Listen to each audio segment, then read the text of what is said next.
there is no issue. We are inviting investments. We are doing the exercise of inviting the investment to Kerala also. Now the Tata is ready to invest on shipbuilding. We are going to provide the land to the Tata Group. Okay. For investing for 10,000 crores investment for shipbuilding. Many other companies are coming. Shipbuilding unit തുടങ്ങാൻ ടാറ്റ എത്തുകയാണ് കേരളത്തിലേക്ക്. Tata ship unit തുടങ്ങാൻ അത് നമ്മൾ സംസാരിച്ച് അത് clear ചെയ്യാൻ വേണ്ടിയിട്ടുള്ള ഒരുപാട് ആളുകൾ വരുന്നുണ്ട് ഈ മേഖലയിൽ. എതിർ ദിശയിൽ നിന്നുകൊണ്ട് വലിയ രീതിയിലേക്കുള്ള അക്രമങ്ങൾക്ക് നേതൃത്വം കൊടുത്ത ഒരു കൂട്ടത്തിന്റെ ഭാഗമായിട്ടുള്ള ഒരു വ്യക്തി UDF ഭരിക്കുന്ന ഈ കാലഘട്ടത്തെ ഗവൺമെന്റ് ലീഡറായി കടന്നു വരുമ്പോൾ എൻ്റെ പ്രവർത്തി യൂണിറ്റ് കമ്മിറ്റികൾ ഉയർന്ന വികാരത്തോട് ചേർന്ന് നിൽക്കുക എന്നതാണ് എൻ്റെ രാഷ്ട്രീയം, ഞാൻ പഠിച്ച രാഷ്ട്രീയം. അത് ഈ സർക്കാരിൻ്റെ മുൻപിൽ ചൂണ്ടിക്കാണിച്ചു എന്നത് മാത്രമാണ് KSU സംസ്ഥാന അധ്യക്ഷൻ എന്ന നിലയിൽ ഞാൻ ചെയ്തതൊരു തെറ്റ്. അത് തെറ്റാണെന്ന് ഈ സർക്കാരിന് തോന്നുന്നുണ്ടെങ്കിൽ ആ തെറ്റുകൾ ഇനിയും ആവർത്തിക്കാൻ തന്നെയാണ് എൻ്റെ തീരുമാനം. അത് ആവർത്തിക്കാൻ തന്നെയാണ് എൻ്റെ തീരുമാനം.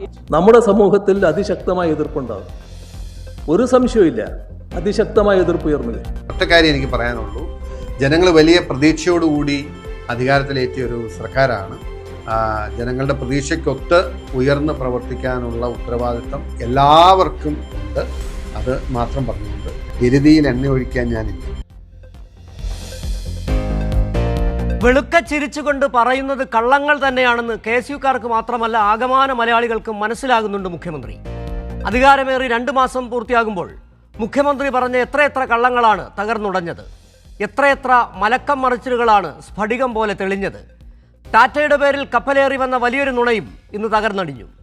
10 വർഷം കേരളം അനുഭവിച്ചിട്ടില്ലാത്ത പരമ്പര പവർക്കട്ടുകൾ, സ്ത്രീ സുരക്ഷാ പദ്ധതിയും പ്രവാസി പെൻഷനും നിർത്തലാക്കിയത്, KSRTC ജീവനക്കാർക്ക് ശമ്പളം നൽകാതെ പട്ടിണിയിലാക്കിയത്, തസ്തികകൾ പുനഃക്രമീകരിച്ചതിൻ്റെ പേരിൽ അധ്യാപകരെ പിരിച്ചുവിട്ടത്, KSRTCയെ പ്രതിമാസം 62 കോടി കൂടി കടത്തിലാക്കിയത്, സർക്കാർ അറിയാതെ വിഴിഞ്ഞം ഓഹരി വിറ്റഴിക്കാൻ അദാനിയെ അനുവദിച്ചത്, PM ശ്രീയുടെ പേരിൽ വോട്ട് തേടിയിട്ട് അതേ PM ശ്രീയുടെ കരാറിൽ ഒപ്പിടാൻ പോയത്, സകല സംഘപരിവാറുകാരെയും സർവകലാശാലകളിലും കോടതി മുറികളിലും തിരികെ കയറ്റിയത്, വഖഫ് വിഷയത്തിൽ BJP നിലപാടിനൊപ്പം ചേർന്നത്. തീരുന്നില്ലല്ലോ മുഖ്യമന്ത്രി വിസ്മയങ്ങൾ. വോട്ട് ചെയ്തവരെ നിരാശാഭരിതരാക്കിയതല്ലാതെ ആഹ്ലാദഭരിതരാക്കിയ എത്ര തീരുമാനങ്ങൾ താങ്കൾക്ക് കൈക്കൊള്ളാനായി? ചോദ്യങ്ങൾ താങ്കളെ തഴുകിയുറക്കുന്ന മാധ്യമങ്ങൾ ചോദിക്കാറില്ലെങ്കിലും അന്തരീക്ഷത്തിൽ അവ മുഴങ്ങുന്നുണ്ട്. മാറ്റൊന്നും കുറയാത്ത 916 കള്ളങ്ങൾ പറഞ്ഞ് എത്ര നാൾ പിടിച്ചു നിൽക്കാൻ കഴിയും? CPIM നേതാവ് M പ്രകാശൻ മാസ്റ്റർ, കോൺഗ്രസ് സഹയാത്രികൻ B റജി, മുതിർന്ന മാധ്യമപ്രവർത്തകൻ M ജയചന്ദ്രൻ എന്നിവരാണ്. രജി, ഇന്നലെ മുഖ്യമന്ത്രി ഒരു പരിപാടിയിൽ പങ്കെടുത്തുകൊണ്ട് പറഞ്ഞത് നമ്മളെല്ലാം കണ്ടതാണ്, കേട്ടതാണ്. 10,000 കോടിയുടെ നിക്ഷേപം ടാറ്റ കൊണ്ടുവരുന്നു എന്നാണ് പറഞ്ഞത്. അത് വലിയ തരത്തിൽ ദേശീയ മാധ്യമങ്ങളടക്കം വാർത്തയാക്കുകയും ചെയ്തു. ഇന്നിതാ വരുന്നു, ടാറ്റ അക്കാര്യം അറിഞ്ഞിട്ടില്ല, അങ്ങനൊരു പദ്ധതി ഞങ്ങൾക്കില്ല എന്ന് പറയുന്നു. ടാറ്റ നമുക്കറിയാം, രാജ്യത്തെ തന്നെ ഏറ്റവും ക്രെഡിബിളായ ബിസിനസ് സംരംഭകർ, അന്താരാഷ്ട്ര തലത്തിൽ തന്നെ വലിയ തരത്തിലുള്ള പ്രശസ്തിയുള്ള ഒരു സ്ഥാപനമാണ് ഇപ്പോൾ കളങ്കപ്പെട്ടിരിക്കുന്നത്. കേരളത്തിൻ്റെ മുഖ്യമന്ത്രിയുടെ കള്ളങ്ങളിൽ വലിയൊരു കള്ളം ഒരു ബിസിനസ് സ്ഥാപനത്തെ കൂടി ബന്ധപ്പെടുത്തിക്കൊണ്ട്. എന്തിനാണ് ഇങ്ങനെ ഈ കള്ളം പറഞ്ഞത്?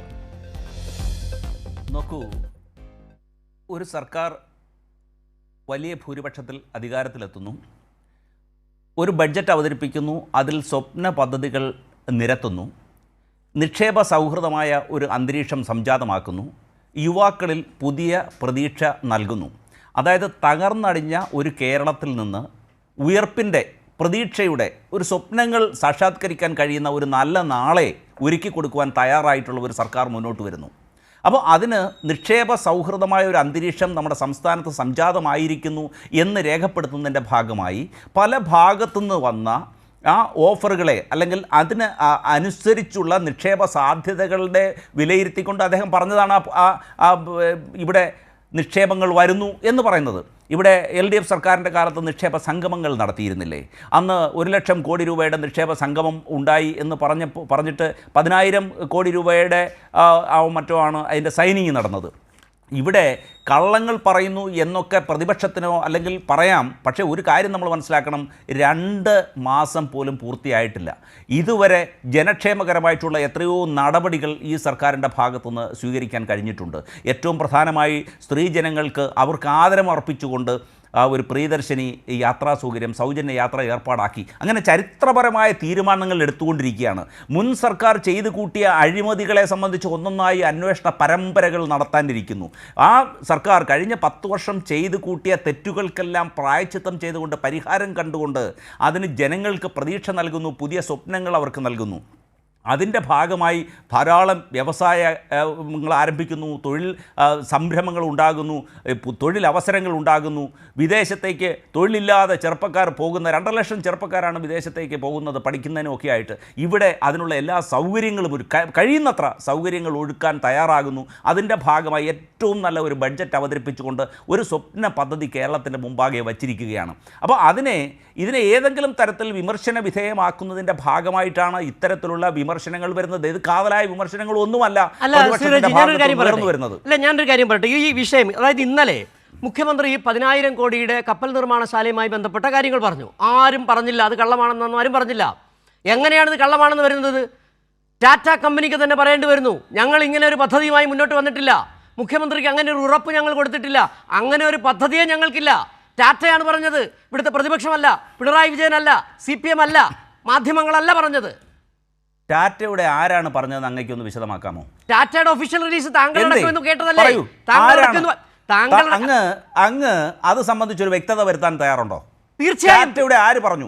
അതായത് അപ്പൊ നിങ്ങൾ സമ്മതിക്കുന്നുണ്ട് 10,000 കോടിയുടെ പദ്ധതി ഇവിടെ വരുന്നുണ്ട്? നിക്ഷേപ സൗഹൃദമായ കേരളത്തിൽ സംജാതമാക്കും. താങ്കൾ പറഞ്ഞ അല്ല, ഞാൻ ചോദിക്കും ഒറ്റ ചോദ്യം.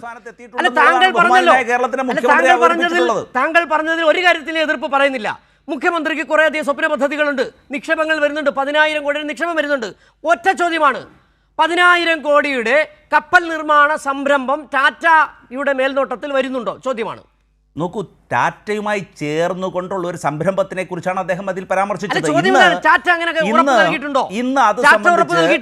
ഇന്ന് അത് സംബന്ധിച്ച് വ്യക്തമായ പത്രക്കുറിപ്പ് മാധ്യമങ്ങൾക്ക് ലഭ്യമാക്കിയിട്ടുണ്ട് ബഹുമാനായ മുഖ്യമന്ത്രിയുടെ ഓഫീസിൽ നിന്ന്. അങ്ങേക്ക് അത് ലഭ്യമാണ്. യെസ്, അതിൽ പറഞ്ഞ എന്താണ്? താങ്കൾ പറഞ്ഞതിന് വിരുദ്ധമായ കാര്യങ്ങളാണ് പറഞ്ഞത്. അതെന്റെ സ്വപ്നമാണ് പറഞ്ഞത്, ടാറ്റയെ കുറിച്ച് പറഞ്ഞ് ഒഴിയുകയാണ് ചെയ്തത്. ഇതൊക്കെ കാണുന്നുണ്ട് മിസ്റ്റർ റജി. ഏതായാലും താങ്കളേക്ക് ശ്രീ പ്രകാശൻ മാസ്റ്റർ, അദ്ദേഹം പറഞ്ഞു ഇവിടെ എത്ര ജനക്ഷേമകരമായ പദ്ധതികളാണ് കോൺഗ്രസ് സർക്കാർ നടപ്പിലാക്കിയത്. 2 മാസമല്ലേ ആയുള്ളൂ. എനിക്ക് തോന്നുന്നു ഇന്നും മുഖ്യമന്ത്രി അത് ആവർത്തിച്ചു എന്ന് തോന്നുന്നു. നിങ്ങൾ CPM തന്നെ പല ഘട്ടത്തിലും പറഞ്ഞിട്ടുണ്ട്, ഒരു സർക്കാരിനെ അത് ഭരണം തുടങ്ങി ഒരു 3 മാസം സമയം കൊടുക്കാം എന്ന് കരുതിയിരുന്നു. 2 മാസം ആകുന്നതിന് 1 മാസം കഴിഞ്ഞപ്പോൾ തന്നെ നിങ്ങൾക്ക് ആക്ഷേപം ഉന്നയിക്കേണ്ടി വരുന്നുണ്ട്. ഇന്നിപ്പോൾ P. രാജീവ് തന്നെ അവസാനം പറഞ്ഞ വളരെ പ്രസക്തമായൊരു ഡയലോഗുണ്ട്. അദ്ദേഹം പറഞ്ഞത് ബുദ്ധിമാനാകണമെന്നില്ല, അല്പം ബുദ്ധിയെങ്കിലും കാണിക്കണം. ഈ ടാറ്റയുമായി ബന്ധപ്പെട്ട വിഷയത്തിലാണ് പറഞ്ഞത്. ഏത് ക്ഷേമ പദ്ധതികളാണ് കോൺഗ്രസ് സർക്കാർ, VD സതീശൻ സർക്കാർ 2 മാസം കൊണ്ട് നടപ്പിലാക്കിയത്? ഇതിൽ സാധാരണഗതിയിൽ 2 മാസം മാത്രം പ്രായമായ ഒരു ഗവൺമെൻറ്റിനെ വിമർശിക്കുന്നതിന് പ്രതിപക്ഷത്തിന് വലിയ താല്പര്യമുണ്ടാവണമെന്നില്ല. ഇത്ര വേഗത്തിൽ 10 വർഷക്കാലം കൊണ്ട് ഇടതുപക്ഷ ജനാധിപത്യ മുന്നണി ഗവൺമെൻറ് സമസ്ത തലങ്ങളിലും ഉണ്ടാക്കിയിട്ടുള്ള നേട്ടങ്ങളെ പിറകോട്ടേക്ക് നയിക്കാൻ ഒരു ഗവൺമെൻറ്റിനാകുന്നു എന്നുള്ളത് അത്ഭുതകരമാണ്. ഏതെങ്കിലും ഒരു രംഗത്ത് നേരത്തെ ഉണ്ടായ നേട്ടങ്ങളെ സംരക്ഷിക്കാനോ നിലനിർത്താനോ പറ്റാവുന്ന സമീപനമാണോ നിർഭാഗ്യവശാൽ സതീശൻ ഗവൺമെൻറ് ഇവിടെ സ്വീകരിക്കുന്നത്? ഇപ്പോൾ 10 വർഷക്കാലം പവർ കട്ടില്ലാത്ത കേരളം, പവർ കട്ട് തിരിച്ചു വന്നിരിക്കുന്നു. ഇന്നലത്തെ മുഖ്യമന്ത്രിയുടെ പരിപാടികൾ തന്നെ പവർ കട്ട് ഉണ്ടായത് പത്രങ്ങളെല്ലാം എഴുതിയിട്ടുണ്ട്. ആരോഗ്യരംഗത്ത് നിങ്ങൾ കാണാൻ പറ്റി ഇത്രയേറെ ആളുകൾ വലിയ മഴ വന്നിട്ടില്ല, ഇതിനിടയിൽ മരിച്ചു വീണിരിക്കുന്ന ഒരു നില ഈ കേരളത്തിൽ എപ്പോഴുണ്ടായിട്ടുണ്ട്. ഇവിടെ ഒരു ആശുപത്രി കെട്ടിടം തകർന്നു വീണ് ഒരാൾ കൊല്ലപ്പെട്ടപ്പോൾ മന്ത്രി രാജിവെക്കണമെന്ന് ആവശ്യപ്പെട്ടുകൊണ്ട് സമരം നടത്തിയ മുന്നണിയും പാർട്ടിയുമാണ് കോൺഗ്രസും അതുപോലെ UDF-ഉം. ഇവിടെ ഇപ്പോൾ നിപ്പ തിരിച്ചു വന്നിരിക്കുന്നു. അത് പകരാതിരിക്കുന്നതിനാവശ്യമായ നടപടികളില്ല. ആരോഗ്യരംഗഭാഗത്തിന് അരക്ഷിതാവസ്ഥയിലാണ്. രാജ്യത്തിലെ പൊതു ആരോഗ്യ സ്ഥാപനങ്ങൾ മരുന്നില്ലാതെ ഡോക്ടറില്ലാതെ ബുദ്ധിമുട്ടുന്നതിൻ്റെ ഒരുപാട് വാർത്തകൾ ദിനംപ്രതി നമ്മൾ കേൾക്കുകയാണ്. വിദ്യാഭ്യാസ രംഗത്ത് 2 മാസക്കാലമായിട്ടും പുസ്തകമില്ല, യൂണിഫോം കൊടുക്കാനാവുന്നില്ല. LDF-ൻ്റെ ഗവൺമെൻറ് നടപ്പിലാക്കിയ സ്ത്രീ സുരക്ഷാ പെൻഷൻ ലക്ഷക്കണക്കിന് ആളുകൾക്ക് പിൻവലിച്ചിരിക്കുന്നു. അതുപോലെ തന്നെ ചെറുപ്പക്കാർക്ക് വേണ്ടിയുള്ള കണക്ട് വർക്ക് പദ്ധതി പിൻവലിച്ചിരിക്കുന്നു. റോഡ് അതിഗുരുതരമായ നിലയ്ക്ക് തകർന്നപ്പോൾ ബഹുമാനപ്പെട്ട പിടിപിടി മന്ത്രി പറഞ്ഞതെന്താ? മൈ ഉണ്ടായാൽ കുയി ഉണ്ടാകുമെന്നാണ്. ഇവിടെ ദുരന്തം വന്നു, കള്ളാടി ദുരന്തം. എത്ര ഗൗരവമായ ദുരന്തത്തെ നേരിട്ടൊരു നാടാടി കഴിഞ്ഞ് 10 കൊല്ലക്കാരും കേരളം. അവിടെ നമുക്ക് കള്ളം വേണ്ടി കഴിയുന്നത് എന്താ? ജനങ്ങളുടെ ജീവൻ രക്ഷിക്കാനുള്ള ഒരു നടപടിയും ആരംഭിക്കാൻ കഴിയാത്തൊരു നിൽക്കുകയല്ലേ. കഴിഞ്ഞ ഗവൺമെൻറ്റിൻ്റെ കാലത്ത് എന്തെല്ലാം കാര്യങ്ങളിലാണ് LDF വിമർശിച്ചത്, അതെല്ലാം പൂർണ്ണമായിട്ട് ഇപ്പോൾ എതിരായ കാര്യം നടപ്പിലാക്കുകയാണല്ലോ. ഇപ്പോൾ PM ശ്രീ നടപ്പിലാക്കുന്നത് കൃത്യമായ കാരണങ്ങളാൽ LDF മുന്നോട്ടേക്ക് വന്നപ്പോൾ അതിനെ അറബിക്കടലിൽ എറിയും എന്ന് പറഞ്ഞ് അധികാരത്തിൽ വന്ന ഗവൺമെൻറ് ഇപ്പോൾ PM ശ്രീ നടപ്പിലാക്കാൻ ആവശ്യമായിട്ടുള്ള ഗൗരവമായ ചർച്ച നടക്കുകയാണ്. കേരളത്തിൽ വിഴിഞ്ഞം പദ്ധതി എന്ന് പറയുന്നത് കേരളത്തിൻ്റെ സ്വപ്ന പദ്ധതിയാണ്. കേരളത്തെ അന്താരാഷ്ട്ര തലത്തിലേക്ക് ഉയർത്തുന്നൊരു പദ്ധതി. അവിടെയാണ് ആ പദ്ധതിയുടെ പകുതി ഒരു അന്താരാഷ്ട്ര കപ്പൽ ഭീമന് വിൽക്കാൻ ആവശ്യമായ നിലക്കുള്ള ഒരു തീരുമാനം ഒരു നിലക്കുമുള്ള ചർച്ചയില്ലാതെ നേരത്തെ ഗവൺമെൻറ്റുമായി ഉണ്ടാക്കിയ കരാർ തന്നെ ലംഘിച്ചുകൊണ്ട് മുഖ്യമന്ത്രി നേരിട്ട് അനുവാദം കൊടുത്തുകൊണ്ട് നടപ്പാക്കുന്ന ഒരു നിലയുണ്ടാവുന്നത്. ഇവിടെ നിങ്ങൾ കാണാൻ വേണ്ടി കഴിയും. ഇപ്പോൾ സ്പീഡ് റെയിൽ, ഞങ്ങൾ നേരത്തെ കേരളത്തിൻ്റെ ചർച്ച വന്നപ്പോൾ ഈ ശ്രീധരൻ്റെ സ്പീഡ് റെയിൽ അത് നടപ്പിലാക്കാൻ അത് പ്രായോഗികമല്ല എന്ന കാര്യം ഞങ്ങൾ പറഞ്ഞതാണ്. ഞങ്ങൾ പരിഹസിച്ച് ഞങ്ങൾ നടപ്പിലാക്കേണ്ടത് ആ പദ്ധതിയാണെന്ന് പറഞ്ഞ ആളുകളല്ലേ ഇവിടെ മുഖ്യമന്ത്രിയും ആളുകളും. ഇപ്പോഴത്തെ അവർ പറയുന്നു ശ്രീധരൻ്റെ സ്പീഡ് റെയിൽ പദ്ധതി അത് നടപ്പിലാക്കാൻ പ്രായോഗികമല്ല. ഇനി BJPയുമായി ബന്ധപ്പെട്ടുകൊണ്ട് LDFും അതുപോലെ BJPയും തമ്മിൽ എന്തോ ഡീലുണ്ട് എന്ന് പറയാനായിരുന്നുവല്ലോ അവർ ശ്രമിച്ചത്. നിങ്ങൾ കാണാൻ വേണ്ടി കഴിയും. ഇവിടെ BJPക്ക് വേണ്ടി പ്രവർത്തനം നടത്തിയിട്ടുള്ള കേരളത്തിലെ തെരഞ്ഞെടുപ്പ് കമ്മീഷൻ്റെ ചുമതലക്കാരനെ എന്താ മുഖ്യമന്ത്രി ചെയ്തിരിക്കുന്നത്? അദ്ദേഹത്തിൻ്റെ പ്രൈവറ്റ് സെക്രട്ടറിയാക്കി മാറ്റിയിരിക്കുന്നു. കേരളത്തിലെ ലോ ഡിപ്പാർട്ട്മെൻറ്റിൻ്റെ പ്രധാനപ്പെട്ട സെക്രട്ടറി ആയിട്ട് BJPക്കാരനെ കൊണ്ടുവന്നിരിക്കുന്നു.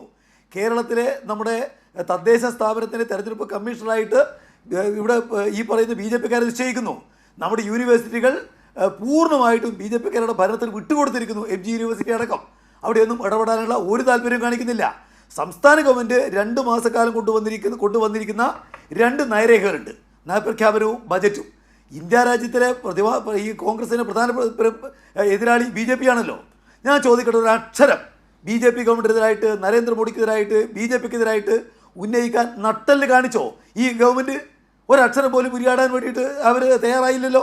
എന്ന് മാത്രമല്ല, എന്താണോ BJPക്കാർ പറയുന്നത് അതെല്ലാം അനുസരിക്കുകയല്ലേ. ഇപ്പോൾ വഖഫ് നിയമവുമായി ബന്ധപ്പെട്ട കാര്യം, നേരത്തെ ആ നിയമത്തെ സംബന്ധിച്ച് കേരള നിയമസഭ LDF ഗവൺമെൻറ്റിൻ്റെ കാലത്ത് പ്രമേയം കൊണ്ടുവന്നപ്പോൾ അത് ഒരു കാരണവശാലും നടപ്പിലാക്കാൻ പാടില്ല എന്ന് പറഞ്ഞ പാർട്ടിയല്ലേ കോൺഗ്രസും ലീഗും UDFും. ഇപ്പോഴിതാ നടപ്പിലാക്കുമെന്ന് എഴുതി കൊടുത്തിരിക്കുന്നു. അപ്പോൾ ഇത്രമാത്രമാകും. ഇപ്പോൾ കുഞ്ചൻനമ്പ്യാരുടെ ഒരു പ്രസിദ്ധമായിട്ടുള്ള ഒരു വാചകമുണ്ട്, ഏറ്റം വന്നാൽ ഇത്ര വരാമോ? കോൺഗ്രസിന് വോട്ട് ചെയ്തിരിക്കുന്ന ആളുകൾ, ലീഗിന് വോട്ട് ചെയ്തിരിക്കുന്ന ആളുകൾ അവർ പോലും അത്ഭുതത്തോടെ ചോദിക്കുകയാണ്, ഏറ്റം വന്നാൽ ഇത്ര വരാമോ? 2 മാസക്കാലം ഇത്രയേറെ അന്യായമായ കാര്യങ്ങൾ ഒരു ഗവൺമെൻറ്റിന് എങ്ങനെ ചെയ്യാൻ വേണ്ടി കഴിയുമെന്ന് ആകുലപ്പെടുന്നത് ഞങ്ങൾ മാത്രമല്ല, കോൺഗ്രസ് ജയിപ്പിക്കാൻ പാടുപെട്ടവരാണ്, ഇവിടെ UDFിന് വേണ്ടി വോട്ട് ചെയ്തിരിക്കുന്നവരാണ്. എന്തിന് ഇവിടെ കേരളം ഭരിക്കുന്നത് BJP ആണോ എന്ന് ചോദിച്ചാരാ? AICCയുടെ സെക്രട്ടറിയാണ്, ഞങ്ങളാരുമല്ല. അപ്പോൾ എത്ര ഭീകരമായ നിലക്കാണ് ഇവിടെ കാര്യങ്ങൾ നടക്കുന്നതെന്നാണ് നമുക്ക് പരിശോധിച്ചാൽ കാണാൻ വേണ്ടി കഴിയുക. ഇതെല്ലാം മറക്കാൻ കളവ് പറയുകയല്ലാതെ എന്താ മുഖ്യമന്ത്രിക്ക് മാർഗം? ഇപ്പോൾ സാധാരണ മുഖ്യമന്ത്രി അദ്ദേഹം നമ്മുടെ എല്ലാം മുഖ്യമന്ത്രിയാണ്. തീർച്ചയായിട്ടും അദ്ദേഹത്തിൽ നിന്ന് നമ്മൾ സത്യമായ കാര്യങ്ങളാണ് പ്രതീക്ഷിക്കുന്നത്. അദ്ദേഹം എങ്ങനെയെങ്കിലും കളവ് പറയുക എന്നുള്ളത് നമുക്ക് ആലോചിക്കാൻ കഴിയുന്നൊരു കാര്യമില്ല. പക്ഷേ എത്ര കളവുകൾ ഈ കഴിഞ്ഞ 2 മാസക്കാലം കൂടി പൊളിഞ്ഞു പോയിരിക്കുന്നു. ഇന്നലെ പറഞ്ഞ കളവ് ഇന്ന് പൊളിയുന്നു. അതിലുണ്ടാകുന്ന അവസ്ഥ യഥാർത്ഥത്തിൽ പരിതാപകരം. ഒരു ഗവൺമെൻറ്റിനെ കുറിച്ച് ആലോചിക്കുമ്പോൾ ശത്രുവിന് പോലും ഇത്തരം ഒരു ഗതി വരരുതേ എന്ന് ആഗ്രഹിക്കുന്ന രൂപത്തിൽ അത്രമാത്രം ആക്ഷേപങ്ങൾ ഉന്നയിക്കപ്പെട്ട ഒരു ഗവൺമെൻറ്റായിട്ട് കേവലം 2 മാസം കൊണ്ട്, ഞാൻ പറയുന്നത് 2 മാസം കൊണ്ട് അങ്ങനെയായി. ശ്രീ റജി, താങ്കൾ നേരത്തെ ചോദിച്ച ചോദ്യത്തിന് കൃത്യമായി തന്നെ പ്രകാശ് മാസ്റ്ററിലേക്ക് മടങ്ങി വരും. CM ജയചന്ദ്രൻ, ഇപ്പോൾ നേരത്തെ പ്രകാശ് മാസ്റ്റർ പറഞ്ഞതുപോലെ തന്നെ മഴയുടെയും കുഴിയുടെയും കാര്യം ഞാൻ പറയുന്നില്ല, അവിടെ കോരളം എന്നെഴുതിയ കുഞ്ഞാലിക്കുട്ടിയെക്കുറിച്ചും പറയുന്നില്ല. കഴിഞ്ഞ സർക്കാരിൻ്റെ കാലത്ത് അവിടെ മണിയാശാൻ, അതായത് മണിയാശാൻ്റെ വിദ്യാഭ്യാസത്തെക്കുറിച്ച് വരെ, അദ്ദേഹത്തിൻ്റെ തൊലിയുടെ നിറത്തെക്കുറിച്ച് വരെ പറഞ്ഞാണ്. മണിയാശാൻ മനോഹരമായി കൊണ്ടുപോയതാണ് സംസ്ഥാനത്തെ വൈദ്യുത വകുപ്പ്. അതുപോലെ വി ശിവൻകുട്ടി എത്ര മെച്ചപ്പെട്ട ലോകോത്തര നിലവാരത്തിലുള്ള സ്കൂളുകൾ നിർമ്മിച്ചതാണ്, അടിസ്ഥാന സൗകര്യം വികസിപ്പിച്ചതാണ്, കൃത്യസമയത്ത് 1 വർഷം മുമ്പ് പാഠപുസ്തകങ്ങൾ കൊടുത്തതാണ്. ആ ശിവൻകുട്ടിയെ അടക്കം ഇന്നത്തെ മുഖ്യമന്ത്രി പൊതുവേദിയിൽ അപമാനിച്ചതടക്കം നമ്മൾ കണ്ടതാണ്. ഇവിടെ സണ്ണി ജോസഫ് അഡ്വക്കേറ്റാണ്, അദ്ദേഹമാണ് വൈദ്യുത വകുപ്പ് ഭരിക്കുന്നത്. എല്ലാത്തിൻ്റെ നേതൃത്വം കൊടുക്കുന്നത് VD സതീശൻ മുഖ്യമന്ത്രി തന്നെയാണല്ലോ. എങ്ങനെയാണ് ഇപ്പോൾ നേരത്തെ റജി പറഞ്ഞതുപോലെ തന്നെ ക്ഷേമ പ്രവർത്തനങ്ങൾ നടത്തി എന്നുള്ളതാണ്. ഏത് ക്ഷേമ പ്രവർത്തനം ഞാനിങ്ങനെ പരാതി നോക്കിയിട്ടും കാണാൻ കഴിഞ്ഞില്ല.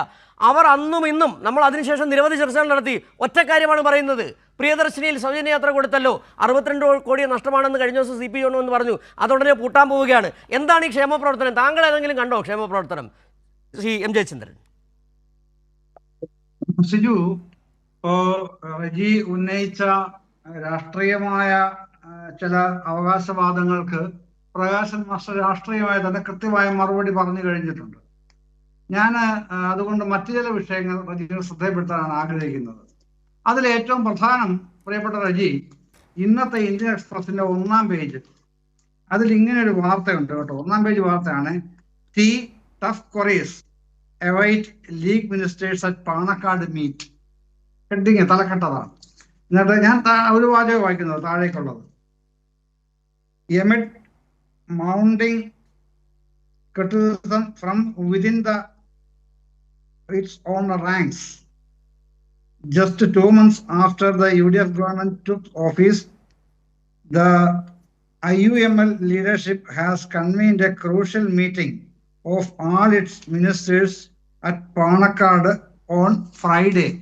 അതായത് ഇന്ന് വളരെ നിർണായകമായ ഒരു യോഗം പാണക്കാട് തങ്ങൾ IUML മന്ത്രിമാരുടെ യോഗം വിളിച്ചിരിക്കുന്നു. ഈ ലീഗ് മന്ത്രിമാർക്കുള്ള അസംതൃപ്തിയെ കുറിച്ച് നിർണായകമായ യോഗമാണ് വിളിച്ചേക്കുന്നത്. അത്രയും പറയുന്നുള്ളൂ അതിനെ സംബന്ധിച്ച്. പിന്നെ വിഴിഞ്ഞത്തിന്റെയൊക്കെ പ്രശ്നം പ്രകാശൻ മാസ്റ്റർ പറഞ്ഞതോട് ഞാൻ മറ്റൊരു കാര്യം ഓർപ്പിക്കാം. കഷ്ടിച്ച് 1 മാസം മുൻപ്, കഴിഞ്ഞ മാസം 19-ാം തീയതിയാണ് സംസ്ഥാന ബജറ്റ് ധനകാര്യമന്ത്രി കൂടിയായ മുഖ്യമന്ത്രി അവതരിപ്പിച്ചത്. ആ ബജറ്റിൽ 4 മെഗാ പ്രോജക്റ്റുകൾ മുഖ്യമന്ത്രി പ്രഖ്യാപിച്ചു. എന്തൊക്കെയാണത്? 1 മിഷൻ സമുദ്ര, blue economy. 3 rare earth corridor. 4 കേരളത്തിനെ പോർട്ട് സിറ്റി ആക്കുക. ഈ 4 കാര്യങ്ങൾ പ്രഖ്യാപിച്ചു.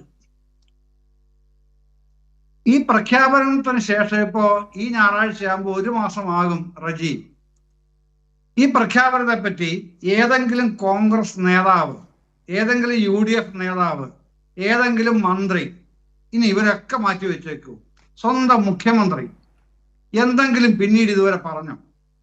4 മെഗാ പ്രോജക്റ്റുകളാണെന്ന് ഓർക്കണേ. അതിനെപ്പറ്റി ഇന്നേ ഒരക്ഷരം സംസാരിച്ചോ?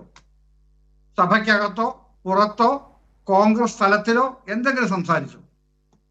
എങ്ങനെയാണ് 2.5 ലക്ഷം കോടി രൂപ ചെലവ് വരുന്ന ഈ മെഗാ പ്രോജക്റ്റ് നടപ്പാക്കുക എന്നുള്ള സംശയം തുടക്കത്തിലെ ഉയർന്നപ്പോ ഈ 19-ാം തീയതി തന്നെ അദ്ദേഹം നിയമസഭയിലെ ബജറ്റ് പ്രഖ്യാപനം കഴിഞ്ഞിട്ട് മീഡിയ റൂമിൽ വന്ന് വാർത്താ സമ്മേളനം നടത്തിയപ്പോൾ പറഞ്ഞത്, ഗവൺമെന്റിന്റെ പണമില്ല, അതുകൊണ്ട് സ്വകാര്യ മേഖലയുമായി ബന്ധപ്പെട്ടായിരിക്കും ഇക്കാര്യം നടപ്പാക്കുക.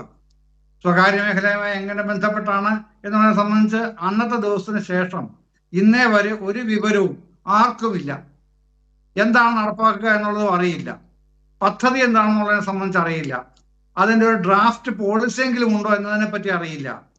എന്ത് ഭരണമാണിത്? എന്ത് ഭരണമാണ് റജീദ്?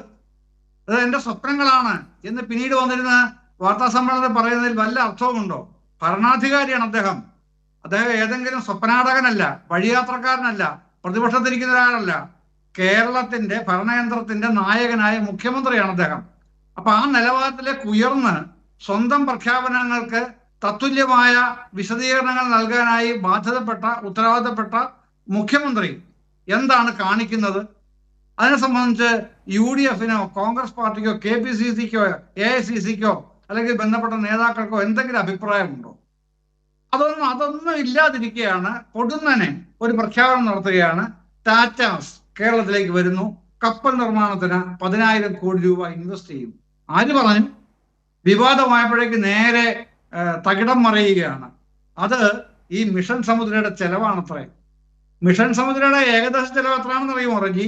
1.5 ലക്ഷം കോടി രൂപ. ഇതെത്രയാണ്? 10,000 കോടി രൂപയുടെയാണ് ടാറ്റാസിന്റെ പ്രോജക്റ്റ് പറഞ്ഞത്. അവിടെ അതിന് എന്തിനാണ് ഈ മിഷൻ സമുദ്രയുടെ 1.5 ലക്ഷം കോടി രൂപയായിട്ട് തട്ടിച്ചു നോക്കുന്നത്? അപ്പൊ ഇതിലൊക്കെ ഈ യാതൊരു വ്യക്തതയും ഇല്ലാതെ ഇഷ്ടം പോലെ ഏത് സമയത്തും വിളിച്ചു പറയാം.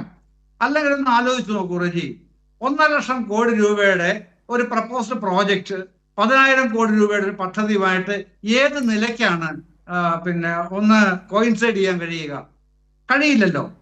അപ്പൊ ഇതൊക്കെ എന്തെങ്കിലും പറഞ്ഞു പോവുക. അപ്പോഴാണ് ഈ പശ്ചാത്തലത്തിൽ വേണം ഞാൻ മുമ്പേ ആദ്യം വായിച്ച വാർത്തയുടെ പശ്ചാത്തലത്തെ കാണാൻ. അതിൻ്റെ ഉള്ളടക്കത്തെ കാണാൻ. മന്ത്രിമാർക്ക് പരസ്പരമുള്ള മന്ത്രിസഭയിലുള്ള ഭിന്നതകളെക്കുറിച്ച് സീരിയസ് കൺസേൺസ്, ഗൗരവതരമായ ഇഷ്യൂസ് ആണ് ഉള്ളത്. അത് സംബന്ധിച്ച് ചർച്ച ചെയ്യാനാണ് പാലക്കാട് മീറ്റിംഗ് വിളിക്കുന്നത്. ഇന്നത്തെ മീറ്റിംഗ് കൂടാതെ നാളെ കോഴിക്കോട് വെച്ച് വിശാലമായ നേതൃയോഗം വേറെ കൂടുന്നുണ്ട് കേട്ടോ. അപ്പോൾ ഇതിൻ്റെയൊക്കെ സൂചനകൾ എന്താണ് തരുന്നത്? ഭരണത്തിൽ രണ്ടാമത്തെ പ്രബല കക്ഷിയായ മുസ്ലിം ലീഗിന് ഒരു തൃപ്തിയുമില്ല എന്നുള്ളതല്ലേ സത്യം. പല വട്ടങ്ങളിലായിട്ട് അവരത് പരോക്ഷമായി പറഞ്ഞിട്ടുണ്ട്. സ്ട്രെയിറ്റ് ആയിട്ട് എന്നാണ് പറയുന്നത് എന്ന് മാത്രമേ കേരളത്തിന് അറിയാനുള്ളൂ. പരോക്ഷമായിട്ട് അവരത് പറഞ്ഞു കഴിഞ്ഞിട്ടുണ്ട് ഇതിനകം തന്നെ. അതാണ് ഒരു വശത്ത്. മറുവശത്തോ ഇപ്പോ സിജു ചോദിച്ചതുപോലെ ഇങ്ങനെ നാഥനില കളിയാക്കി ഇട്ടേക്കാമോ KPCC പ്രസിഡന്റ്? താങ്കൾ ഇരിക്കുന്ന കസേരയാണല്ലോ ഇപ്പോ വൈദ്യുതി മന്ത്രി കസേര. താങ്കൾക്ക് ഷോക്ക് അടിച്ചോ എന്നാണ് കോൺഗ്രസ്സുകാർ തന്നെ ചോദിക്കുന്നത്. കാരണം രാവിലെ ഉച്ചയ്ക്കും വൈകുന്നേരവും രാത്രിയിലൊക്കെ ഓരോരോ തരത്തിലാണ് വർത്തമാനം പറയുന്നത്. ഒരു വൈദ്യുതി മന്ത്രിയാണെന്നുള്ള അധികാര പദവിയില്ലേ, അതിൻ്റെ അകത്തെ കാര്യങ്ങൾ വേണ്ട വർത്തമാനം പറയാൻ. അതിന് പകരം പരസ്പര വിരുദ്ധമായ ആദ്യം പറഞ്ഞത് എൽനിനോ കാരണമാണ് ഇതൊക്കെ ഉണ്ടായത്. പിന്നീട് പറയുന്നത് കഴിഞ്ഞ ഗവൺമെന്റിന്റെ കുഴപ്പമാണെന്ന് പറയുന്നു. പക്ഷെ നിങ്ങൾ ജൂലൈയിൽ എത്ര മെഗാവാട്ടാണ് നിങ്ങൾ വിലയ്ക്ക് വാങ്ങിക്കാൻ തീരുമാനിച്ച് എഗ്രിമെന്റ് ഉണ്ടാക്കിയത്? കേവലം 150 മെഗാവാട്ട് അല്ലേ? കേരളത്തിന്റെ ആവശ്യത്തിന് എവിടെ തികയുമെന്നാണ് വിചാരിക്കുന്നത്? 150 മെഗാവാട്ട് വൈകുന്നേരം ആയപ്പോഴത്തേക്ക് പ്ലേറ്റ് മാറ്റി 200 മെഗാവാട്ടോടെ അധികമായിട്ട് വാങ്ങിക്കാൻ പോവുകയാണെന്ന്. ഇങ്ങനെ ഒരു പ്ലാനിങ് ഇല്ലാത്ത ഒരു മിനിസ്ട്രി ആയിട്ട് വൈദ്യുതി വകുപ്പിനെ ആരാണ് മാറ്റി തീർത്തത്? അവിടെ മന്ത്രിക്ക് പുറമെ ഉദ്യോഗസ്ഥ പ്രമാണിമാരും ഇല്ലേ അദ്ദേഹത്തിന് ഉപദേശിക്കാനായി? ഇല്ലേ? അതോ കിട്ടുന്നത് മുഴുവനും തെറ്റായ ഉപദേശങ്ങളാണെന്നാണോ നമ്മൾ അനുമാനിക്കേണ്ടത്? നമ്മൾ ഞാൻ അടക്കമുള്ള പ്രകാശ് മാസ്റ്ററും സിജു അടക്കമുള്ള പൊതുജനം വിചാരിക്കേണ്ടത് തെറ്റായ ഉപദേശങ്ങളാണ് നിരന്തരം ഈ മന്ത്രിക്ക് കിട്ടുന്നത് എന്നാണ് വിചാരിക്കേണ്ടത്. ഏതായാലും ആ കഷ്ടം എന്നുള്ള നില പറഞ്ഞു നിർത്താൻ കഴിയില്ല. തികച്ചും പ്രതിഷേധാർഹമാണ് മന്ത്രിയുടെ വൈദ്യുതി മേഖലയിലെ പ്രവർത്തന പരിചയം ഇല്ലാത്തത് കൊണ്ട് ഒരു പ്രശ്നവുമില്ല. ആർക്കാണ് പ്രവർത്തന പരിചയമുള്ളത്? മുഖ്യമന്ത്രിക്ക് ധനകാര്യ രംഗത്ത് എന്ത് പ്രവർത്തന പരിചയമാണ് ഭരണരംഗത്തുള്ളത്? അദ്ദേഹം അത് കൈകാര്യം ചെയ്യുന്നില്ലേ? മുഖ്യമന്ത്രിയുടെ കയ്യിൽ എത്ര വകുപ്പുണ്ട്? തുറമുഖമുണ്ട്, നിയമമുണ്ട്, അതൊക്കെ കൈകാര്യം ചെയ്യുന്നില്ല. അതുപോലെയാണ് വൈദ്യുതി വകുപ്പും കൈകാര്യം ചെയ്യാൻ. അതിനാണ് 28 സ്റ്റാഫിനെ വെക്കാൻ അനുവാദമുള്ളത്. അത് ചെയ്യണം, എന്നിട്ട് പണിയെടുപ്പിക്കണം. അതാണ് ചെയ്യേണ്ടത്. അത് തന്നെയാണ് ശ്രീ എം ജയചന്ദ്രൻ. ഈ പണിയെടുപ്പിക്കണം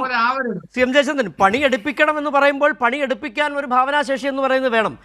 ഒരു സിനിമയിൽ ഇപ്പോഴും സോഷ്യൽ മീഡിയയിൽ അടക്കം പ്രചരിക്കുന്ന ഒരു വാചകമുണ്ട്. ഒരു ഹരീഷ് കണാരൻ എന്ന് പറയുന്ന നടൻ്റെയാണ്. ഒറ്റ തള്ളായിരുന്നു എന്ന് പറയുന്ന പോലെയാണ് മുഖ്യമന്ത്രി ഇപ്പോൾ ഓരോന്ന് പറയുമ്പോഴും സോഷ്യൽ മീഡിയയിലടക്കം നമ്മളെല്ലാം കാണുന്നതാണ് ഒറ്റ തള്ളായിരുന്നു എന്നാണ്. എത്ര ദിവസം, അതായത് 24 മണിക്കൂർ ആകുന്നതിന് മുമ്പാണ് ആ 10,000 കോടി പൊളിഞ്ഞു വീണത്. സിജു ഒറ്റ കാര്യം കൂടെ പറഞ്ഞത് ഈ ഘട്ടം അവസാനിപ്പിക്കാം. കാര്യം കൂടെ അല്ല, ഇന്ന് പ്രതിപക്ഷ നേതാവ് അതൊന്നൊരു മുന്നറിയിപ്പ് കേട്ടോ. അത് അവഗണിക്കാൻ പാടില്ലാത്തതാണ്. കാരണം നിങ്ങളിപ്പോ ഈ ആണവ നിലയവുമായി ബന്ധപ്പെട്ട ചർച്ചകൾ ഈ പറഞ്ഞ റജി എപ്പോഴും മുൻകൂർ ജാമ്യം എടുക്കുന്നത് ഞങ്ങൾ ഇത്രയും നാളായില്ലേ വന്നിട്ട്, ഇത്ര നാളെ ആയുള്ളല്ലോ. ഈ കുറഞ്ഞ നാളിനകം തന്നെ നിങ്ങൾ കേരളത്തിൽ ഒരു ആണവ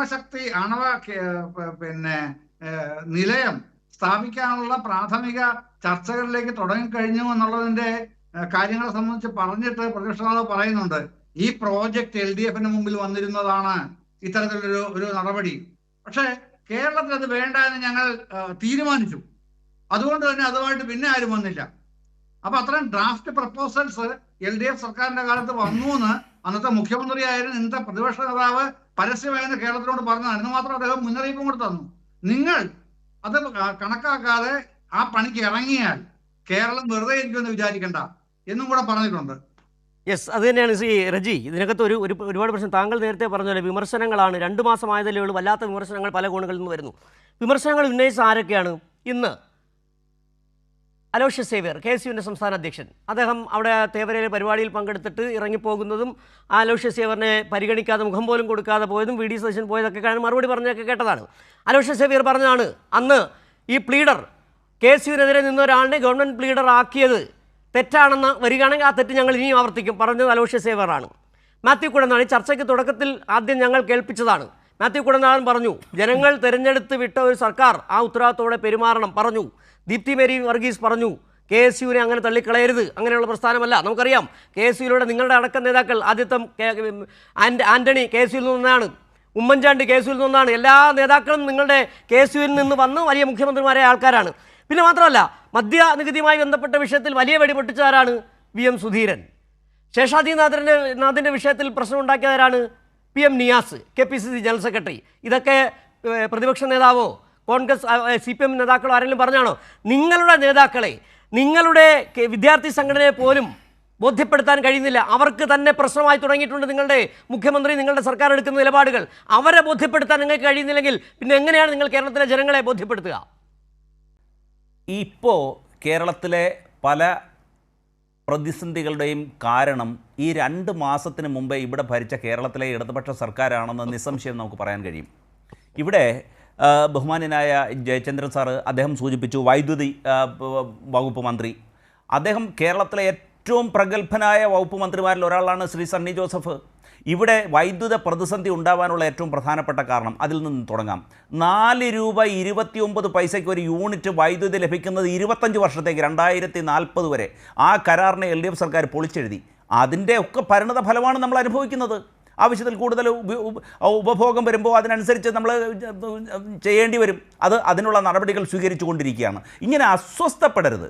പുതിയതായി ഒരു സർക്കാർ വലിയ ഭൂരിപക്ഷത്തിൽ അധികാരത്തിൽ വരുമ്പോൾ സ്വാഭാവികമായിട്ടും അതിന് മുമ്പ് വരെ ഭരിച്ചിരിക്കുന്നവർക്ക് അസ്വസ്ഥത ഉണ്ടാകും. അല്ല, ഞാൻ എങ്ങനെ ചോദിക്കട്ടെ, അസ്വസ്ഥപ്പെടാതെ എങ്ങനെ ഇരിക്കും? ഇന്നാണ് വൈദ്യുതി കട്ടിൻ്റെ പേരിൽ ഓക്സിജൻ കിട്ടാതെ ഒരാൾ മരിച്ചത്. എങ്ങനെ അസ്വസ്ഥപ്പെടാതിരിക്കും? യുവജനങ്ങൾ ഫുട്ബോൾ കളി കണ്ടുകൊണ്ടിരിക്കുന്നതിനിടയ്ക്ക് കറണ്ട് കിട്ടുന്നില്ല, എങ്ങനെ അസ്വസ്ഥപ്പെടാതിരിക്കും? പിന്നെ താങ്കൾ പറഞ്ഞല്ലോ കഴിഞ്ഞ സർക്കാരിൻ്റെ കാലത്ത്, നിങ്ങൾ ഈ കഴിഞ്ഞ സർക്കാരിൻ്റെ കാര്യത്തെ വിടൂ. കഴിഞ്ഞ സർക്കാർ കാണിച്ച തെറ്റുകൾ ആവർത്തിക്കാനാണോ നിങ്ങൾ വീണ്ടും തുടരുന്നത്? തെറ്റാണെങ്കിൽ പിന്നെ മാത്രമല്ല, കഴിഞ്ഞ സർക്കാർ ഈ പ്രശ്നങ്ങൾ ഉണ്ടായപ്പോൾ ഉയർന്ന വിലയ്ക്ക് വൈദ്യുതി കൊടുത്തെങ്കിൽ ഇവിടെ പ്രശ്നം പരിഹരിച്ചില്ലേ? എവിടെയാണ് വൈദ്യുതി പ്രശ്നം ഉണ്ടായത്?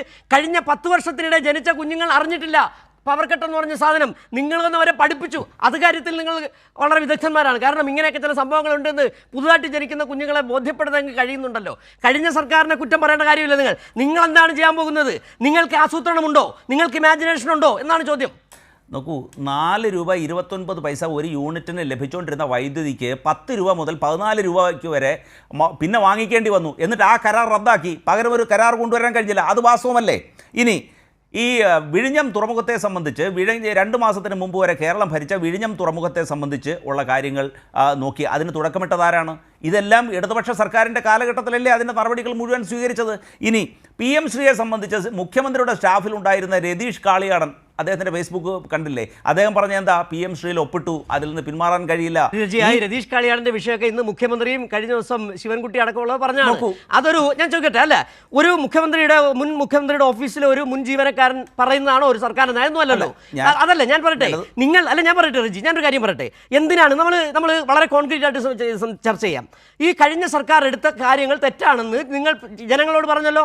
അങ്ങനെയാണല്ലോ നിങ്ങൾ വോട്ട് തേടിയത്. PM ശ്രീയിൽ കഴിഞ്ഞ സർക്കാർ പ്രശ്നമായിരുന്നെന്നാണല്ലോ നിങ്ങൾ പറഞ്ഞത്. വഖഫ് വിഷയത്തിൽ പ്രശ്നമായിരുന്നെന്നാണല്ലോ നിങ്ങൾ പറഞ്ഞത്. നിങ്ങളിപ്പോൾ പറഞ്ഞത് വൈദ്യുതിയുടെ കാര്യത്തിലായാലും നിങ്ങൾ ഇതൊക്കെ പൊളിച്ചെഴുതണ്ടേ? അതിനല്ലേ നിങ്ങൾക്ക് വോട്ട് നിന്നത്? നോക്കൂ, അതെല്ലാം ഒന്നൊന്നായി ചെയ്തുകൊണ്ടിരിക്കുകയാണ്. ഈ സർക്കാർ വളരെ സുസംഘടിതമായി സുസജ്ജമായി കേരളത്തിലെ ജനങ്ങൾക്ക് ആശ്വാസപ്രദമായ നടപടികൾ അനുദിനം ഓരോ ദിവസവും കഴിയുന്നതിനനുസരിച്ച് സ്വീകരിച്ചു കൊണ്ടിരിക്കുകയാണ്. അതിൽ അസ്വസ്ഥപ്പെടേണ്ട ആവശ്യമില്ല. അഴിമതി അന്വേഷിക്കാനുള്ളത് അഴിമതി അന്വേഷിച്ചുകൊണ്ടിരിക്കുന്നു. പുതിയ നടപടികൾ സ്വീകരിക്കേണ്ടത് നടപടികൾ സ്വീകരിക്കുന്നു. കേരളത്തിലെ ജനങ്ങളുടെ പ്രതീക്ഷയറ്റ ഒരു കേരളത്തിൽ നിന്ന് നിക്ഷേപത്തെ കൊണ്ടുവരുന്നതിന് വേണ്ടി ശ്രമിക്കുന്നു. ഇവിടെ ഞാൻ പറയാം, ഇടതുപക്ഷ സർക്കാരിൻ്റെ കാലത്ത് കോൺക്രീറ്റ് ആയിട്ടുള്ള അടിസ്ഥാന സൗകര്യ വികസന മേഖലയിൽ പലപ്പോഴും വലിയ പരാജയമായിട്ട് വിമർശനങ്ങൾ ഉണ്ടായിട്ടുണ്ട്. 2006 മുതൽ 2011 വരെ ഭരിച്ച VS അച്യുതാനന്ദൻ സർക്കാരിൻ്റെ കാലഘട്ടത്തിൽ ഏതെങ്കിലും ഒരു അടിസ്ഥാന സൗകര്യ വികസനം ഈ ഭാവിയിലേക്ക് ഉതകുന്ന ഏതെങ്കിലും ഒരു പദ്ധതി കൊണ്ടുവന്നു എന്ന് നമുക്ക് പറയാൻ കഴിയുമോ?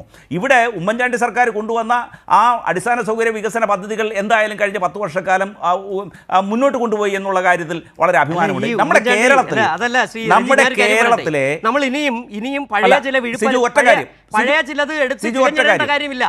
താങ്കൾ പറഞ്ഞല്ലോ അതായത് ഉമ്മൻചാണ്ടി സർക്കാരിന്റെ കാലത്ത് ഉമ്മൻചാണ്ടി സർക്കാർ കൊണ്ടുവന്നൊക്കെ മറുപടി പറയാൻ പ്രകാശ് മാസ്റ്റർ ഉണ്ട്. നിങ്ങൾ ഈ പറഞ്ഞ വിഴിഞ്ഞൻ കരാറിലേക്കായിരിക്കും പറഞ്ഞോളൂ വളരെ പെട്ടെന്ന് പറഞ്ഞു. അതായത് ഈ കേരളത്തിലെ യുവജനങ്ങൾ വലിയ പ്രതീക്ഷയോടെയാണ് സർക്കാരിനെ നോക്കിക്കാണുന്നത്. ഇവിടെ വികസനം വേണം, ഇവിടെ തൊഴിൽ വേണം, ഇവിടെ വരുമാനം ഉണ്ടാകണം, നമ്മുടെ നാട് വികസിക്കണം. അതിൽ ഒരു തടസ്സം സൃഷ്ടിക്കുന്ന ഒരു ശക്തിയായി നിൽക്കരുത് ഇവിടുത്തെ പ്രതിപക്ഷം. അങ്ങനെ ഉണ്ടെങ്കിൽ വീണ്ടും പ്രതിപക്ഷത്തിന് ഇപ്പോൾ ഏറ്റ തിരിച്ചടിയല്ല, ഇതിനേക്കാൾ ഭയാനകമായ വലിയ തിരിച്ചടികൾ നേരിടേണ്ടി വരും. ജനങ്ങളുടെ പൾസ് മനസ്സിലാക്കിക്കൊണ്ട് വേണം നിലപാട് സ്വീകരിക്കുവാൻ. തെറ്റുണ്ടെങ്കിൽ പ്രതിപക്ഷത്തിന് ചൂണ്ടിക്കാട്ടാം, അതിലൊരു തർക്കവുമില്ല. ഈ സർക്കാരിനെ സംബന്ധിച്ച് അവർക്ക് തുറന്ന മനസ്സാണ്. ഇവിടെ ശ്രീ അലോഷ്യസ് സേവ്യറിൻ്റെ കാര്യത്തെക്കുറിച്ച് സംസാരിച്ചു. കോൺഗ്രസ് എന്ന് പറയുന്നത് CPM സംബന്ധിച്ചോ ഇടതുപക്ഷ കക്ഷികളെ പോലെയുള്ള കേഡർ പാർട്ടിയല്ല. അഭിപ്രായ സ്വാതന്ത്ര്യമുണ്ട്. കാലാകാലങ്ങളിൽ എല്ലാവരും അഭിപ്രായം പറയാറുണ്ട്. അത് പാർട്ടി തലങ്ങളിൽ ചർച്ച ചെയ്യാറുണ്ട്. എത്രയോ പ്രമുഖ നേതാക്കന്മാർ അഭിപ്രായം പറഞ്ഞിട്ടുണ്ട്. ഇതിനു മുമ്പ് ശ്രീ ശശി തരൂർ അഭിപ്രായം പറഞ്ഞിട്ടില്ലേ? ശ്രീ VM സുധീരൻ അഭിപ്രായം പറഞ്ഞിട്ടില്ലേ? ഇപ്പോൾ എല്ലാ കാലങ്ങളിലും അഭിപ്രായം പറയുന്നുണ്ട്. അത് ഏതെങ്കിലും തെറ്റായിട്ട് പരിഗണിക്കുന്നില്ല. അതിന് ചില അതിർവരമ്പുകളുണ്ട്. പാർട്ടി വേദിയിൽ സംസാരിക്കണമെന്നുള്ളതാണ്. ഇവിടെ ആർക്കും ആരെയും കുറ്റപ്പെടുത്താൻ പറ്റുന്ന ഒരു തെറ്റും ഇവിടെ സംഭവിച്ചിട്ടില്ല. പാർട്ടി നേതൃത്വം ചർച്ചയ്ക്ക് ക്ഷണിച്ചിട്ടുണ്ടെന്ന് ശ്രീ അലോഷ്യസ് സേവ്യർ തന്നെ പറഞ്ഞിട്ടുണ്ട്. എൻ്റെ പാർട്ടി എന്നെ വിളിച്ചു, എൻ്റെ പാർട്ടി എന്നെ കേൾക്കാൻ തയ്യാറായി. ബഹുമാന്യനായ VD സതീശൻ കേരളത്തിൻ്റെ മുഖ്യമന്ത്രി എൻ്റെ നേതാവാണ്, അദ്ദേഹം പറഞ്ഞു. ഇതിൽ നിന്ന് രാഷ്ട്രീയമായിട്ട് കോൺഗ്രസിൽ എന്തോ വലിയ പ്രതിസന്ധികളാണ് എന്ന് വരുത്തി തീർക്കുവാൻ വേണ്ടി നടത്തുന്ന ശ്രമങ്ങളുടെ ഭാഗമായിട്ട് അല്ല ശ്രീ രജി, അങ്ങനെ ആരെങ്കിലും വരുത്തി തീർക്കാൻ ഇവിടെ ആരും മെനക്കെടുന്നതൊന്നുമില്ല. ശ്രീ പ്രകാശ് മാസ്റ്റർ അദ്ദേഹം പറഞ്ഞല്ലോ, ഇവിടെ ഇപ്പോൾ നിങ്ങൾ വികസന മുടക്കികളാണ്, ഇതിനേക്കാൾ വലിയ തിരിച്ചടി നിങ്ങൾ കിട്ടാൻ പോകുമെന്നാണ് ഇപ്പോൾ റജി പറഞ്ഞത്. ഏതെങ്കിലും തരത്തിലുള്ള ഈ തടസ്സം നിൽക്കൽ ഉണ്ടോ നിങ്ങളുടെ ഭാഗത്ത് നിന്ന്? റജി പറയുന്നത് കേട്ടിട്ട് വലിയ എന്തോ പ്രശ്നമാണെന്ന് തോന്നുന്നു പ്രതിപക്ഷം. ഇപ്പോൾ കോൺഗ്രസിനെ സംബന്ധിച്ച് കളവ് പറഞ്ഞല്ലാതെ ഒരു ഇഞ്ച് മുന്നോട്ട് പോകാൻ കഴിയാത്തൊരു സാഹചര്യം വന്നിട്ടുണ്ട്. ഇപ്പോൾ വ്യാവസായിക രംഗത്ത് ഈ വ്യവസായ സൗഹൃദ സ്റ്റേറ്റ് അത് ഇന്ത്യ ഗവൺമെൻറ്റിൻ്റെ ഒരു മാനദണ്ഡം വെച്ചുകൊണ്ട് നിശ്ചയിക്കുന്നതാണ്. ഞാൻ ചോദിക്കട്ടെ, ഉമ്മൻചാണ്ടി ഗവൺമെൻറ്റിൻ്റെ കാലത്ത് കേരളത്തിൻ്റെ സ്ഥാനം എത്രയാണ്? ഇതെല്ലാം ഔദ്യോഗികമായിട്ട് അംഗീകരിക്കപ്പെട്ടതല്ലേ? കേരളത്തിൻ്റെ സ്ഥാനം 17ആണ്. ഇന്ന് ഈ കഴിഞ്ഞ വർഷവും അതിന് മുമ്പത്തെ വർഷവും അക്കാര്യത്തിൽ ഇന്ത്യയിലെ ഒന്നാമത്തെ സ്റ്റേറ്റ് പിണറായി വിജയൻ ഭരിച്ച കേരളമാണ്. എന്നിട്ട് എന്തോ ജനസൗഹൃദം നിങ്ങളാണ് ഉണ്ടാക്കിയെന്ന് പറഞ്ഞാൽ എങ്ങനെയാണിത് ശരിയാവുക? നിങ്ങൾ ചെറുപ്പക്കാരുടെ തൊഴിൽ പറഞ്ഞു. 5 വർഷക്കാലം 2011 മുതൽ 16 വരെ കേരളത്തിൽ നിയമന നിരോധനമാണ്. അന്ന് ആകെ നിയമിച്ച PSC നിയമനം പറയട്ടെ, ഇവിടെ കോൺഗ്രസിന് വേണ്ടി പങ്കെടുക്കുന്ന ആൾ. ഇന്ത്യയുടെ ചരിത്രത്തിൽ ഏറ്റവും ഏറെ ആളുകൾക്ക് PSC നിയമനം കഴിഞ്ഞ 2 കൊല്ലക്കാലം കൊടുത്തിരിക്കുന്നത് കേരളമാണ്. ഇന്ത്യയിൽ ആകെയുള്ള PSC നിയമനത്തിൻ്റെ 64% കഴിഞ്ഞ കൊല്ലം നിയമിച്ചത് കേരളത്തിലാണെന്ന് പറഞ്ഞത് കേരള ഗവൺമെൻറ് അല്ല, UPSC ആണ്.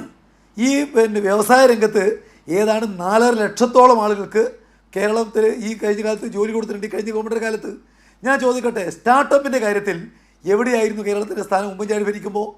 ഉമ്മൻചാണ്ടി ഭരിക്കുമ്പോൾ നിങ്ങൾക്ക് കാണാൻ വേണ്ടി കഴിയും, അത് എണ്ണപ്പെടുന്ന സ്ഥാനമല്ല. ഇന്ന് ഇന്ത്യയിലെ മാത്രമല്ല ഏഷ്യയിലെ സ്റ്റാർട്ടപ്പ് വികസനത്തിൽ ഒന്നാമത്തെ സ്റ്റേറ്റ് പിണറായി വിജയൻ ഭരിച്ച കേരളമാണ്. അതുകൊണ്ട് നിങ്ങൾക്ക് അത്തരം കാര്യങ്ങളൊന്നും നിഷേധിക്കാൻ വേണ്ടി കഴിയുന്നില്ല. പിന്നെ അടിസ്ഥാന വികസനം ഞാൻ ചോദിക്കട്ടെ, NH വികസനം വേണ്ടെന്ന് പറഞ്ഞ ഗവൺമെൻറ് അല്ലേ ഉമ്മൻചാണ്ടി ഗവൺമെൻറ്? അതുപോലെ ഗ്യാസ് പൈപ്പ് ലൈൻ പദ്ധതി ഉപേക്ഷിച്ച ഗവൺമെൻറ് അല്ലേ ഉമ്മൻചാണ്ടി ഗവൺമെൻറ്? പൂർത്തീകരിക്കാൻ പോവല്ലേ? ഗ്യാസ് പൈപ്പ് ലൈൻ പദ്ധതി പൂർത്തീകരിച്ചില്ലേ? ഈ കേരളത്തിൽ എവിടെ വേണമെങ്കിലും വൈദ്യുതി കൊടുക്കാൻ വേണ്ടി പറ്റാവുന്ന ട്രാൻസ്ഷിപ്മെൻറ്റ് ടെർമിനൽ എപ്പോൾ കൊണ്ടുവന്നതാ? ഈ കേരളത്തിൽ എവിടെയും ഗ്യാസ് എത്തിക്കാൻ വേണ്ടി കഴിയുന്ന ഗ്യാസ് പൈപ്പ് ലൈൻ പദ്ധതി എപ്പോഴും കൊണ്ടുവന്നതാ? LDF government കാലത്തല്ലേ? വികസനത്തിൻ്റെ കാര്യത്തിൽ കഴിഞ്ഞ 10 കൊല്ലക്കാലം ഒരു വസന്തകാലമാണ്. ഉമ്മൻചാണ്ടി ഗവൺമെൻറ്റിന് അത്തരം ഒരു കാര്യവും പറയാൻ വേണ്ടി കഴിയില്ല. പിന്നെ നിങ്ങളിപ്പോൾ പറഞ്ഞു എന്താണ് കേരളത്തിലെ ജനങ്ങൾക്ക് എന്തെല്ലാമോ ആശ്വാസപ്രദമായ നടപടി, അദ്ദേഹത്തിന് സമയം കൊടുക്കണം, അദ്ദേഹം പറയട്ടെ. ഈ കഴിഞ്ഞ 2 മാസക്കാലം കൊണ്ട് കൊണ്ടുവന്ന ആശ്വാസപ്രദമായ നടപടി, KSRTC സ്ത്രീകൾക്ക് ബസ്, സ്ത്രീകൾക്ക് KSRTC ബസ്, KSRTCയിൽ സ്ത്രീകൾക്ക്, ഇതല്ലാതെ വേറെ എന്താ പറയാനുള്ളത്? അതുതന്നെ കേരളത്തിൽ ഏതാണ്ട് 300 കോടി രൂപയ്ക്ക് ചെലവഴിച്ച് നടപ്പാക്കാൻ തീരുമാനിച്ച സ്ത്രീ സുരക്ഷാ പദ്ധതി വേണ്ടെന്ന് വെച്ച് 60 കോടി മാത്രം ചിലവുള്ള ഈ KSRTC പദ്ധതി ഇപ്പോൾ നടപ്പാക്കുകയാണ്. ജനങ്ങളെ പറ്റിക്കുകയാണ്. ജനങ്ങൾക്ക് ആശ്വാസപ്രദമായിട്ട് എല്ലാ പദ്ധതികളും ഉപേക്ഷിക്കപ്പെടുകയാണല്ലോ. ഇവിടെ ഞാൻ പറഞ്ഞല്ലോ, കുട്ടികൾക്ക് ന്യായമായ നിലക്ക് അവരുടെ പുസ്തകവും അതുപോലെ തന്നെ യൂണിഫോം കിട്ടാനുള്ള അവകാശം ഉണ്ടോ ഇപ്പോൾ കേരളത്തിൽ? പവർ കട്ടില്ലാത്ത കേരളം സ്വപ്നമല്ലേ ഇപ്പോൾ? ഏതു കാര്യത്തിൽ മുന്നേറ്റം ഉണ്ടാക്കിയെന്നാണ്? ആശ്വാസപ്രദമായ ഒരുപാട് നടപടികൾ പറയട്ടെ.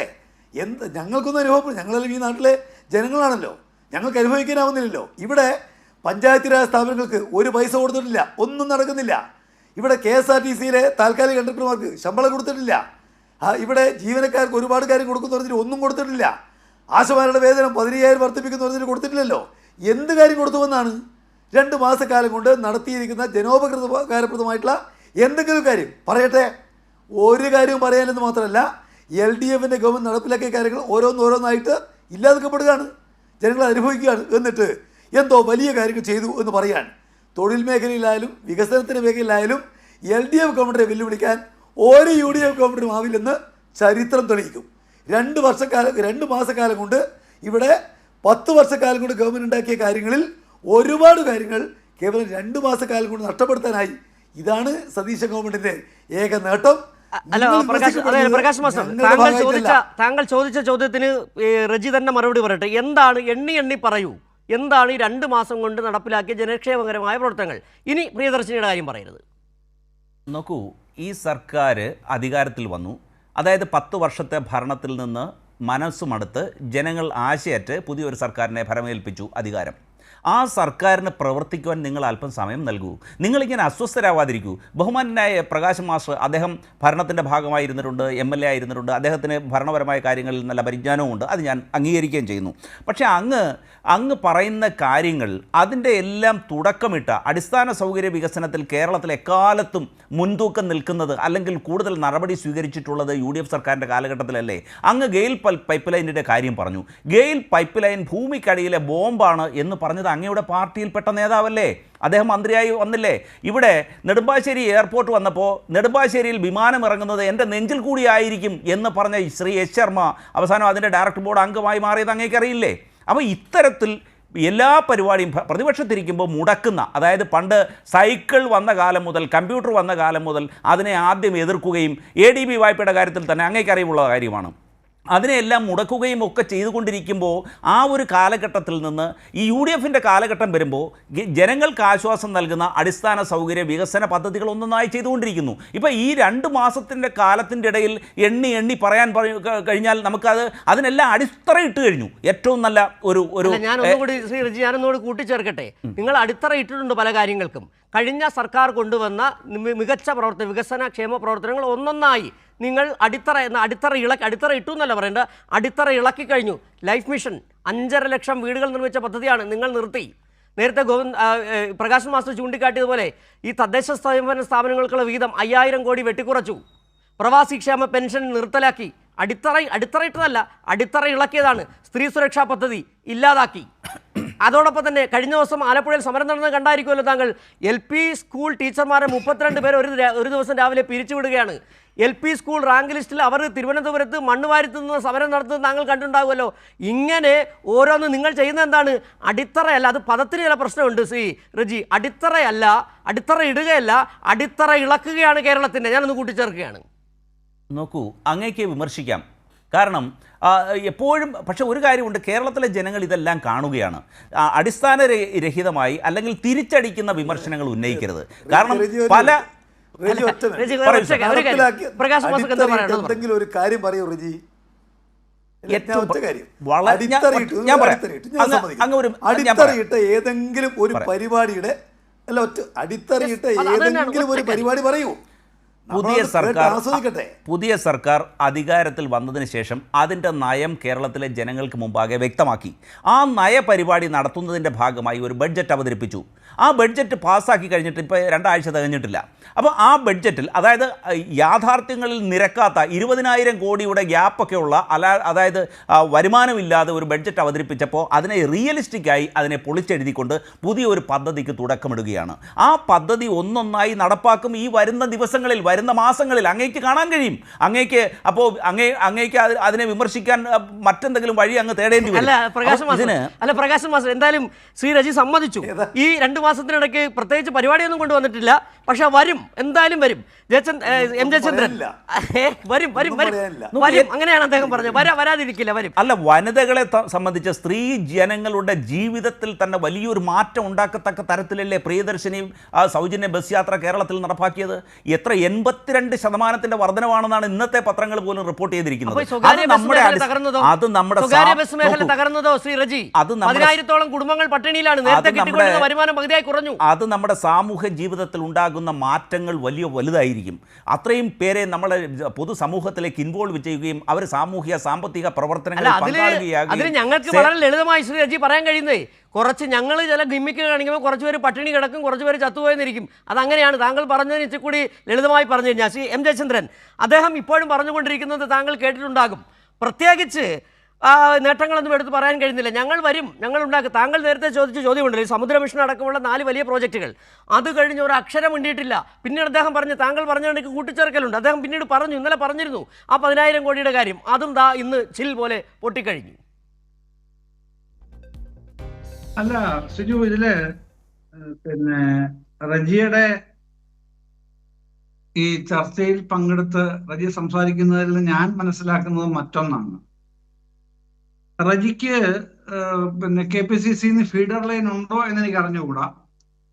ഉണ്ടെങ്കിലും ഇല്ലെങ്കിലും ഈ കൈരളിയിൽ പങ്കെടുക്കുന്ന പാനലിസ്റ്റുകൾ, ആങ്കർ, അവരെന്താണോ പറയുന്നത് അതിനെ കൗണ്ടർ ചെയ്യാനായി മുൻ ഗവൺമെന്റിനെ, പിണറായി സർക്കാരിനെ ബ്ലൈൻഡായിട്ട് എതിർക്കുക, പിണറായി സർക്കാരിനെ ബ്ലൈൻഡായിട്ട് നെഗേറ്റ് ചെയ്യുക, ഈ ഒരു ടാക്ടിക്കൽ ലൈൻ സ്വീകരിച്ചാൽ മതി എന്ന് റജിക്ക് കിട്ടിയ ഉപദേശമാണ് റജി ഇവിടെ നിർവഹിച്ചുകൊണ്ടിരിക്കുന്നത്.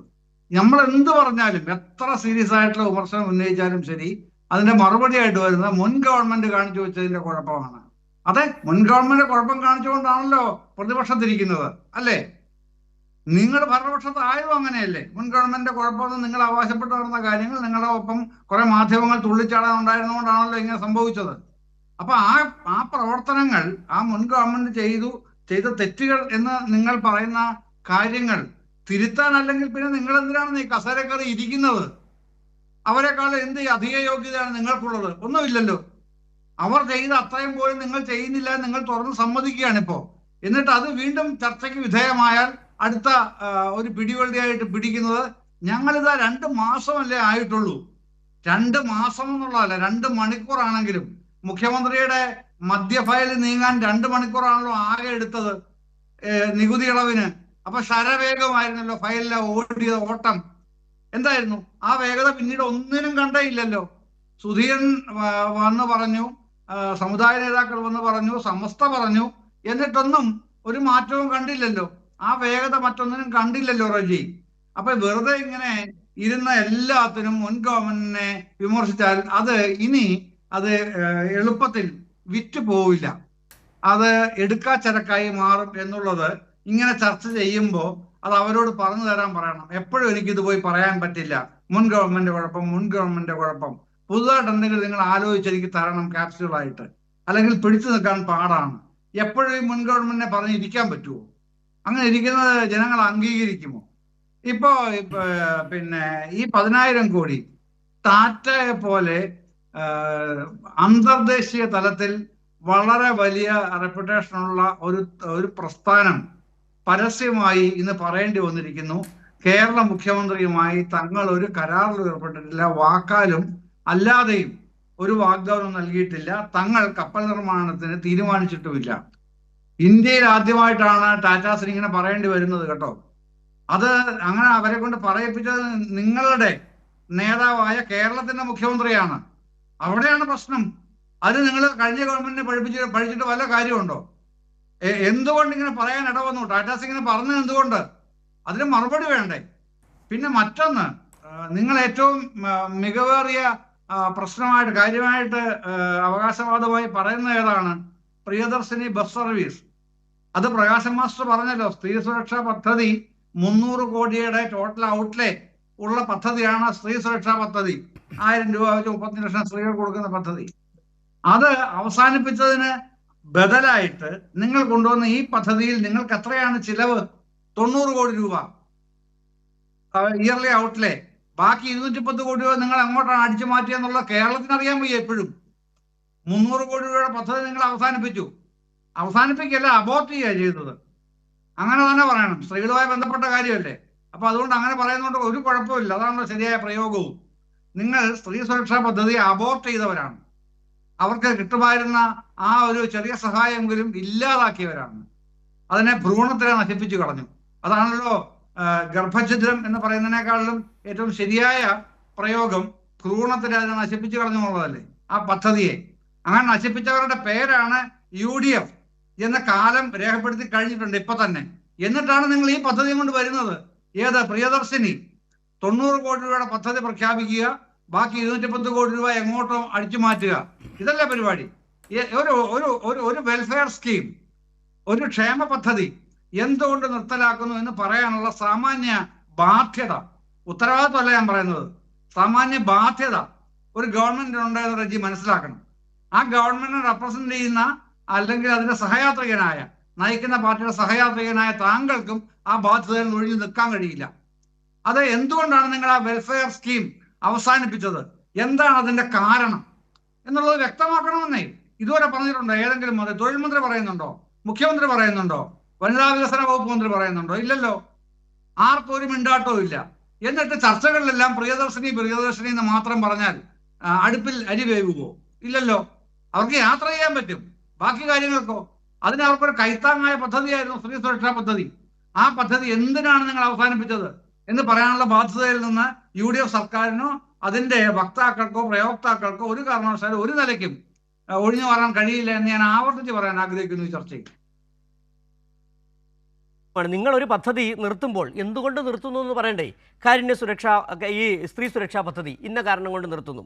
ലൈഫ് മിഷൻ ഞങ്ങൾ നിർത്തും. നിങ്ങൾ നേരത്തെ പറഞ്ഞാണ് പല ഘട്ടങ്ങളിലും എല്ലാ പദ്ധതികളും ഞങ്ങൾ നിർത്തും. വെറുതെ അങ്ങ് പറയുകയാണ് ലൈഫ് മിഷൻ നിർത്തും, ആർദ്ര മിഷൻ നിർത്തും, എല്ലാം നിർത്തും. കൂടുതൽ സമയം വേണ്ട. ബജറ്റിന്റെ 40% പഞ്ചായത്തുകൾക്ക് കൊടുക്കണം എന്നുള്ളതാണ് LDF നിലപാട്. പക്ഷേ 27% വരെ കൊടുക്കാൻ കഴിഞ്ഞുള്ളൂ. അതിൽ നിന്ന് തട്ടിപ്പറഞ്ഞു ഈ ഗവൺമെന്റ് ഇപ്പൊ വന്നപ്പോ. 27% കഴിഞ്ഞ് LDF സർക്കാർ കൊടുത്തു, അവസാനം ലാസ്റ്റ് ലാപ്പ് വരെ. ഇപ്പോ അതിൽ നിന്ന് കൊടുത്ത് പഞ്ചായത്തുകൾക്ക് പ്രവർത്തിക്കാൻ പണമില്ല എന്ന് റജിക്ക് അന്വേഷിച്ചാൽ മനസ്സിലാവില്ലേ തദ്ദേശ സ്ഥാപനങ്ങളുടെ സ്ഥിതി? എങ്ങനെ പ്രവർത്തിക്കുക സ്ഥാപനങ്ങൾ? 27% കൊടുക്കാവുന്ന UDF കൂടെ ചേർന്ന് കൈയടിച്ച് പാസ്സാക്കിയാണ് നിയമസഭ നിയമം കൊണ്ടുവന്നത്. സാമ്പത്തിക പ്രതിസന്ധി കാരണം 27 വരെ എത്തിക്കാനേ കഴിഞ്ഞ ഗവൺമെന്റിന് കഴിഞ്ഞുള്ളൂ. നിങ്ങൾ അതിൽ നിന്നും കൈയിട്ട് വാരുകയാണ്, കൊടുക്കാതിരിക്കുകയാണ്. അത് തന്നെ ശ്രീ ജയചന്ദ്രൻ. റജി, ഇതിനകത്ത് കൂടുതൽ ചോദ്യം, ഇത് നമ്മൾ ആരോപണമല്ല, നേരിട്ട് അറിഞ്ഞതല്ലേ. തദ്ദേശ സ്വയംഭരണ സ്ഥാപനങ്ങൾ ബുദ്ധിമുട്ടിലാണെന്നുള്ളത് നേരിട്ട് അറിയുന്നതല്ലേ. കാരുണ്യ സുരക്ഷാ പദ്ധതി നിർത്തിയത് നമ്മൾ കണ്ടതല്ലേ. പ്രവാസികൾക്ക് 3 മാസം പെൻഷൻ കിട്ടാത്തത് കണ്ടതല്ലേ. ഇതൊന്നും ആരോപണമല്ലല്ലോ, നടന്ന കാര്യങ്ങളല്ലേ. എന്തൊരു കാരണം എടുത്ത് നിങ്ങൾക്ക് പറയാൻ കഴിയുന്നുണ്ട്? പ്രവാസികളുടെ 3 മാസമായി ക്ഷേമ പെൻഷൻ കൊടുക്കാത്ത എന്താണ്? നോക്കൂ ശ്രീ ഷിജു, അതൊക്കെ കൃത്യമായി നൽകപ്പെടുക തന്നെ ചെയ്യും, അതിലൊന്നും ഒരു തർക്കവുമില്ല. ഇവിടെ എനിക്ക് ഒരു കാര്യം സൂചിപ്പിക്കാനുണ്ട്. നമ്മുടെ ആദരണീയനായ ജയചന്ദ്രൻ സാറ്, അദ്ദേഹം കഴിഞ്ഞ LDF സർക്കാരിൻ്റെ 10 വർഷവുമായിട്ടാണ് 2 മാസം പ്രായമാകാത്ത ഒരു സർക്കാരിനെ താരതമ്യം ചെയ്യുന്നത്. അങ്ങ് കുറച്ചുകൂടി അക്കാര്യത്തിലൊരു നിഷ്പക്ഷത പുലർത്തണം എന്ന് എനിക്ക് ബഹുമാന പുരസ്സരം ഞാൻ അങ്ങയോട് അഭ്യർത്ഥിക്കുകയാണ്. 10 വർഷം ഭരിച്ച ഒരു സർക്കാരിനെ വെറും 2 മാസം തികയാറാകുന്ന ഒരു സർക്കാരുമായിട്ട് താരതമ്യം ചെയ്യുക, എന്തുകൊണ്ട് അത്തരം നടപടികൾ സ്വീകരിക്കപ്പെട്ടില്ല എന്ന് പറയുമ്പോൾ അങ്ങ് അതാണ് ഞാൻ ഉദ്ദേശിക്കുന്നത്. അങ്ങേപോലെ പരിണതപ്രജ്ഞനായ ഒരാൾ അത് പറയുമ്പോൾ കുറച്ചുകൂടി ഒരു നിഷ്പക്ഷമായിട്ടുള്ളൊരു സമീപനം സ്വീകരിക്കണം. ഞാൻ അതിനകത്ത് ഒരു തിരുത്ത് പറയട്ടെ ശ്രീ റജി. അദ്ദേഹം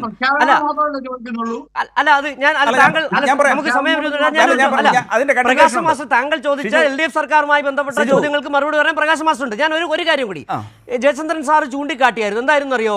നിങ്ങൾ 2 മാസമായുള്ളൂ, പക്ഷെ 2 മണിക്കൂർ കൊണ്ട് ഒപ്പിട്ടൊരു കാര്യം ഉണ്ടായിരുന്നു മദ്യനികുതി വിഷയത്തിൽ. 2 മണിക്കൂർ, കേവലം 2 മണിക്കൂർ. VD സതീശന് അതിനകത്ത് കാലതാമസം ഉണ്ടായില്ല.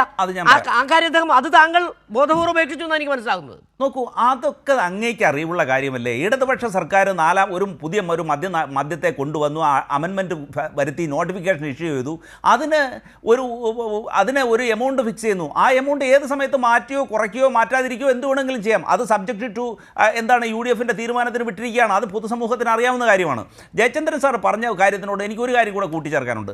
2016 LDF സർക്കാർ വരുമ്പോൾ ആദ്യത്തെ 2 മാസം നടത്തിയ പ്രവർത്തനങ്ങൾ എന്താണെന്നറിയാമോ? ഒന്ന്, ഒരു DGPയെ മാറ്റുന്നതുമായി ബന്ധപ്പെട്ട നിയമ നടപടി, TP സെൻകുമാറിനെ. അത് കഴിഞ്ഞിട്ട് അതിൻ്റെ മുമ്പ് ഉണ്ടായിരുന്ന സർക്കാരിൻ്റെ അവസാന കാലത്തെടുത്ത നടപടികളെക്കുറിച്ച് പഠിക്കുന്നതിന് വേണ്ടി ഒരു സബ് കമ്മിറ്റി രൂപീകരിച്ചു. അതിൻ്റെ പരിശോധനയായിരുന്നു. അപ്പോൾ ആദ്യത്തെ 2 മാസം അവരെ സംബന്ധിച്ച് പഴയ സർക്കാരിൻ്റെ കാലത്തെ ചെയ്തികളെ ചികഞ്ഞെടുക്കുക എന്നുള്ളതും ഉദ്യോഗസ്ഥർക്കെതിരെ നടപടി സ്വീകരിക്കുകയും ചെയ്യുന്ന നടപടികൾ മാത്രമായിരുന്നു സ്വീകരിച്ചത്. അങ്ങ് ആ പഴയ കാലത്തെ അങ്ങ് ഓർമ്മ. താങ്കൾ ചോദിച്ചത് M ജയചന്ദ്രനോടാണെങ്കിലും അതിൻ്റെ മറുപടി പറയാനുള്ള ആൾ പ്രകാശ് മാസ്റ്ററാണ്. അദ്ദേഹം റജി ചോദിച്ച ന്യായമായ ചോദ്യമാണ്. 2 മാസമല്ലേ ആയിട്ടുള്ളൂ. 2 മാസത്തിനിടയ്ക്ക് ഞങ്ങൾ ഇന്ന കാര്യങ്ങൾ ചെയ്തല്ലോ. ശ്രീ പ്രകാശ് മാസ്റ്റർ, ഈ പിണറായി സർക്കാർ 1-2 പിണറായി സർക്കാരുകൾ ആദ്യത്തെ 2 മാസം, ആ 2 മാസക്കാലത്തിനിടയിൽ നിങ്ങൾ എന്തൊക്കെയാണ് ചെയ്തത്? പക്ഷേ എനിക്ക് അതിനകത്തൊരു കൂട്ടിച്ചേർക്കലുണ്ട്. ഈ 2 മാസത്തിനിടയ്ക്ക് ആ 1-2 സർക്കാരുകൾ ജനവിരുദ്ധമായ ഒരു നടപടിയും ഒരു മാധ്യമത്തിനും, ഇപ്പോൾ നിങ്ങളെ തഴുകുന്ന ഒരു മാധ്യമത്തിലുള്ള റിപ്പോർട്ട് ചെയ്യപ്പെടേണ്ടി വന്നിട്ടില്ല. പ്രകാശ് മാസ്റ്റർ, ഇവിടെ ഇപ്പോൾ റെജി പറയുന്ന പോലെ 10 കൊല്ലത്തെ ഗവൺമെൻറ്റിൻ്റെ നേട്ടങ്ങൾ 2 മാസത്തെ ഭരണവുമായി താരതമ്യം ചെയ്യുകയല്ല ചെയ്യുന്നത്. 10 വർഷക്കാലമായി കേരളത്തിലെ ജനങ്ങൾ അനുഭവിച്ചു കൊണ്ടിരിക്കുന്ന ആനുകൂല്യങ്ങൾ വെറും 2 മാസം കൊണ്ട് തകർക്കാൻ ആവശ്യമായ നീക്കം എന്തുകൊണ്ട്? ഇതാണ് നമ്മൾ ചർച്ച ചെയ്യുന്ന വിഷയം. ഏത് രംഗമെടുത്താലും, ആരോഗ്യരംഗമാവട്ടെ, വിദ്യാഭ്യാസ രംഗമാവട്ടെ, ക്ഷേമരംഗമാവട്ടെ, ഏത് രംഗമെടുത്താലും 10 കൊല്ലമായിട്ട് ജനങ്ങൾ അനുഭവിക്കുന്ന ആനുകൂല്യങ്ങൾ നഷ്ടപ്പെടാൻ ആരംഭിക്കുന്നു. അല്ലാതെ അതിന് നേട്ടങ്ങളെ തുല്യാവസ്ഥയിലേക്ക് കൈകാര്യം ചെയ്യല്ല. ഇവിടെ നേരത്തെ പറഞ്ഞതിന് ഘടകവിരുദ്ധമായ കാര്യങ്ങൾ ചെയ്യുന്നു. ഇപ്പോൾ വീര്യം കുറഞ്ഞ മദ്യം കോടികൾ അഴിമതി നടത്താനുള്ള കാര്യമാണ് പറഞ്ഞിരിക്കുന്നത്. വേറെ ആരുമല്ല, ഇന്നത്തെ മുഖ്യമന്ത്രിയാണ്. പക്ഷേ അദ്ദേഹം വന്ന ഉടനെ വീര്യം കുറഞ്ഞ മദ്യത്തിന് അനുമതി കൊടുക്കുന്നു. PM ശ്രീ എന്ന് പറയുന്നത് ഇവിടെ ന്യൂനപക്ഷങ്ങളെ വേട്ടയാടാനാണ്. ഞങ്ങൾ വന്നാൽ അതിനെ അറബിക്കടലിൽ വലിച്ചെറിയും പറഞ്ഞിരിക്കുന്ന ആളിത് മന്ത്രിയാണ്. പക്ഷെ വന്ന ഉടനെ നടപ്പിലാക്കാൻ തീരുമാനിക്കുന്നു. അപ്പോൾ നേരത്തെ പറഞ്ഞിരിക്കുന്ന കാര്യങ്ങൾക്ക് ഘടകവിരുദ്ധമായ കാര്യങ്ങൾ ഇപ്പോൾ നടപ്പിലാക്കുന്നു. നേരത്തെയുള്ള ഗവൺമെൻറ് നടപ്പിലാക്കിയ എല്ലാ ജനക്ഷേമ കാര്യങ്ങളും തകർക്കുന്നു. ഇപ്പം ഞാൻ ചോദിക്കട്ടെ, 10 കൊല്ലം കൊണ്ട് ജനങ്ങൾ കിട്ടിയൊരു കാര്യമാണല്ലോ സ്ത്രീ സുരക്ഷാ പദ്ധതി. പ്രയാസമുള്ള സ്ത്രീകൾക്ക് 1000 ഉറുപ്പിക മാസം കിട്ടുന്നു. അത് വേണ്ടെന്ന് വെക്കുന്നത് അത് 2 മാസം കൊണ്ടായാലും 5 കൊല്ലം കൊണ്ടായാലും ഒരേ ഫലയിൽ ഉണ്ടാക്കുക. അത് പറയണ്ടേ? ഇവിടെ ചെറുപ്പക്കാർക്ക് പണി കിട്ടുന്നതിന് വേണ്ടി കണക്ട് വർക്ക് സ്കോളർഷിപ്പ് 1000 ഉറുപ്പിക ഒരു ചെറുപ്പക്കാരി കിട്ടുക. അത് വേണ്ടെന്ന് വെക്കുന്നത് അന്യായമല്ലേ? 6 ലക്ഷം ആളുകൾക്ക് വീട് കിട്ടുന്ന ഒരു പദ്ധതി അത് ഞങ്ങൾ ഉപേക്ഷിക്കുന്നതെന്ന് പറയുന്നത് അന്യായമല്ലേ? ഇവിടെ കഴിഞ്ഞ ബജറ്റിൽ കൊടുക്കാൻ തീരുമാനിച്ച പഞ്ചായത്ത് രാജ് സ്ഥാപനങ്ങൾ ഇന്നിപ്പോൾ ഞങ്ങളെക്കാൾ ഏറെ UDF-നാണല്ലോ. അവർ കൊടുക്കാൻ തീരുമാനിച്ചുള്ള പണം കൊടുക്കില്ല, വെട്ടിക്കുറക്കുന്നു. അതൊരു അന്യായമല്ലേ? അപ്പോൾ 2 മാസം കൊണ്ട് ഒരു ജനതയ്ക്ക് ചെയ്യാൻ കഴിയുന്ന പരമാവധി ദ്രോഹം ഒരു ഗവൺമെൻറ് ചെയ്യുന്നു. അതാണ് പറയുന്നത്, അല്ലാതെ തുലം ചെയ്യുന്നതല്ല. 10 വർഷക്കാലം നേട്ടങ്ങളുമായിട്ടൊന്നും തുലം ചെയ്യാനായിട്ടില്ല. അത് നമുക്ക് 1-2 കൊല്ലം കഴിയുമ്പോൾ ആവാം.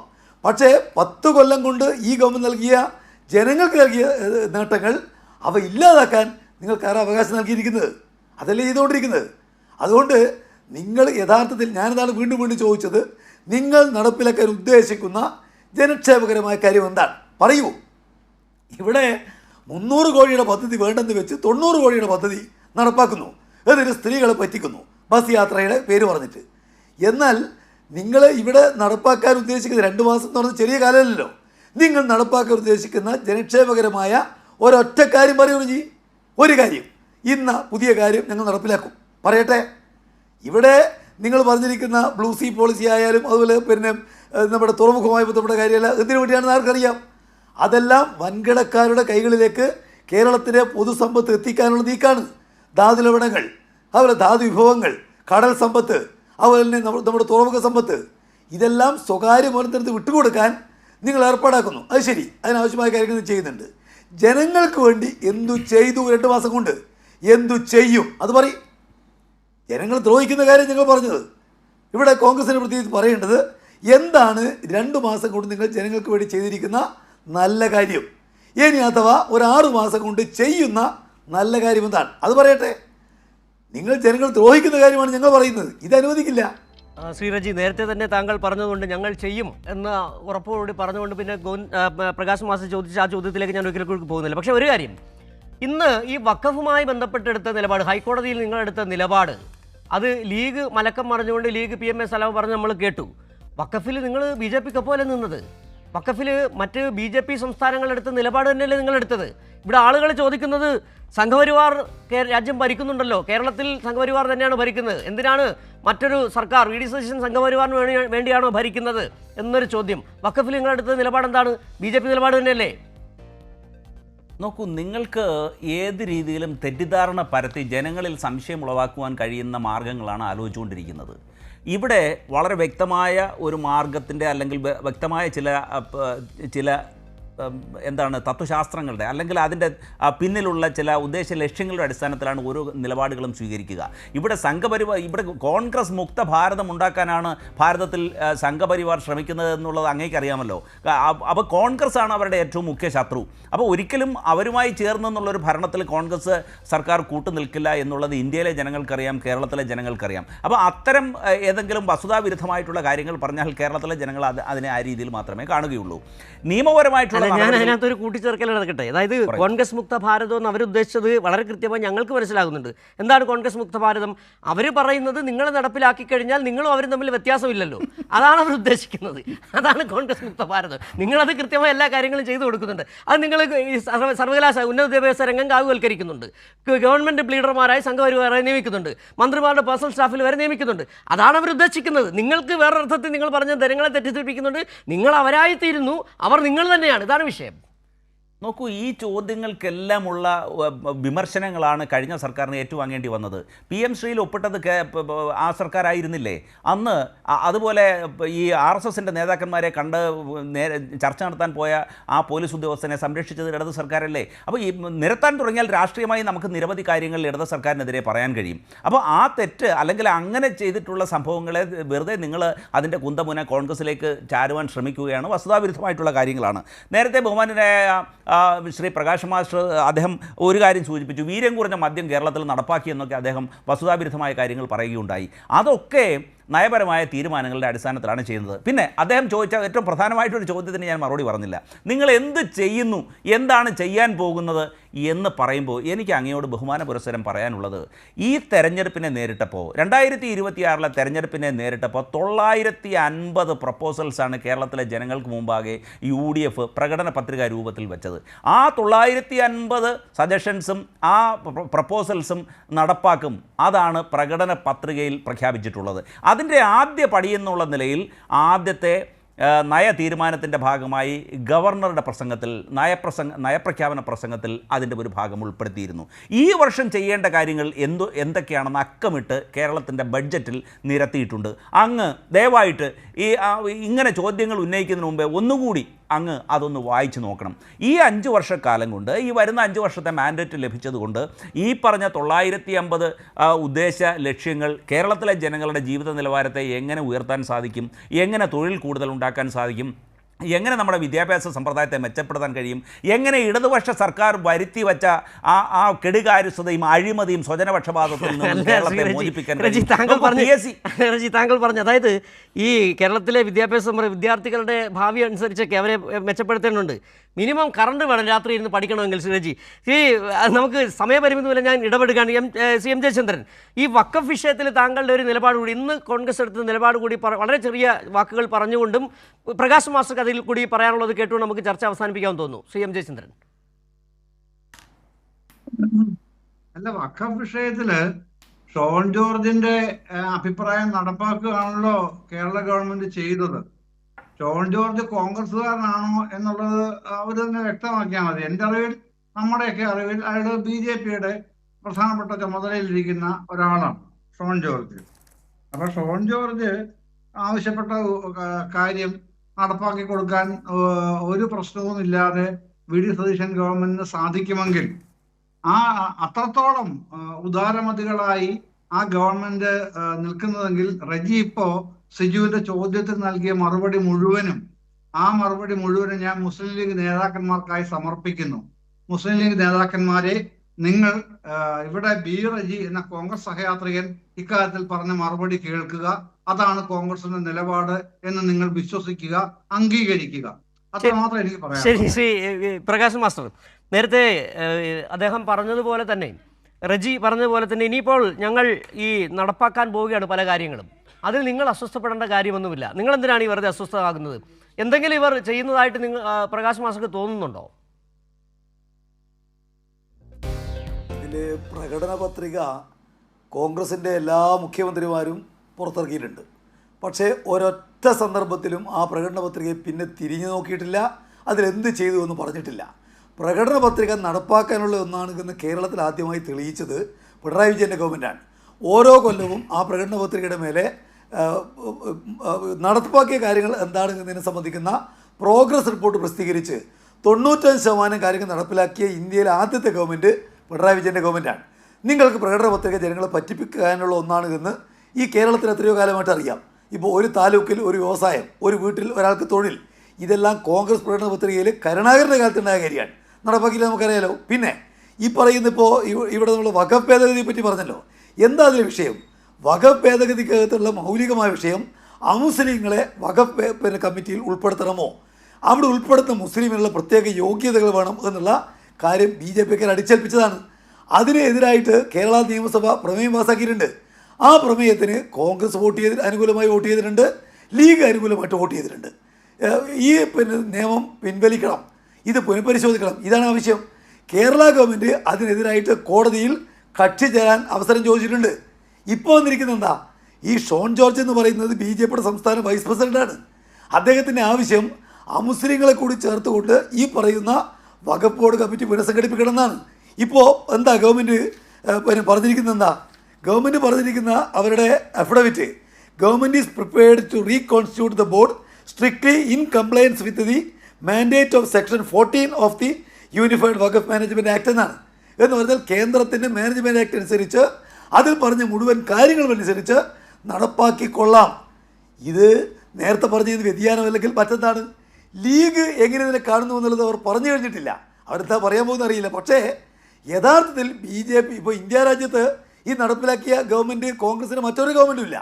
നടപ്പാക്കിയ ഗവൺമെൻറ്റുകൾ BJP ഗവൺമെൻറ് മാത്രമാണ്. ഇവിടെ കേരളത്തിൽ സതീശൻ എന്ന് പറയുന്ന കോൺഗ്രസിൻ്റെ ഗവൺമെൻറ് BJP ഗവൺമെൻറ്റുകൾ മാത്രം നടപ്പിലാക്കിയ നിയമം നടപ്പിലാക്കാം എന്ന് പറഞ്ഞിരിക്കുന്നത് അത്ഭുതകരമല്ലേ? അതെങ്ങനെയാണ് കേരളീയരെ ബോധ്യപ്പെടുത്താൻ വേണ്ടി കഴിയുക? അതുകൊണ്ട് കാലം ഇതിനെല്ലാം നിങ്ങളെ കൊണ്ട് മറുപടി പറയിക്കുമെന്ന കാര്യത്തിൽ അത് തന്നെയാണ് കാലം. അതായത് പ്രകാശ് മാസ്റ്റർ അനീതിയാണ്. Yes, Prakash master, Beeraji, MJ Chandran, എന്തായാലും സമയപരിമിതി മൂലം ചർച്ച ഇവിടെ അവസാനിപ്പിക്കേണ്ടി വരും. കാലം മറുപടി പറയേണ്ടി വരും. ശ്രീ റജി അടക്കമുള്ള കോൺഗ്രസ്സുകാർ മിനിമം ചെയ്യേണ്ടത് നിങ്ങൾ നേരത്തെ പറഞ്ഞ പോലെ 950 പ്രകടന പത്രികയിൽ പറഞ്ഞ കാര്യങ്ങൾ അതൊന്നൊന്നായി നടപ്പിലാക്കൂ. അല്ലാതെ കഴിഞ്ഞ സർക്കാർ കൊണ്ടുവന്ന് വികസന കാര്യങ്ങൾ, ക്ഷേമ പ്രവർത്തനങ്ങൾ അതൊന്നൊന്നായി കുഴിച്ചു മൂടുകയല്ല വേണ്ടത്. അതാണ് മിനിമം ജനങ്ങൾ നിങ്ങളിൽ നിന്ന് പ്രതീക്ഷിക്കുകയും ചെയ്യുന്നത്. ന്യൂസ് ആൻഡ് വ്യൂസ് ഇന്നിവിടെ സമാപിക്കുകയാണ്.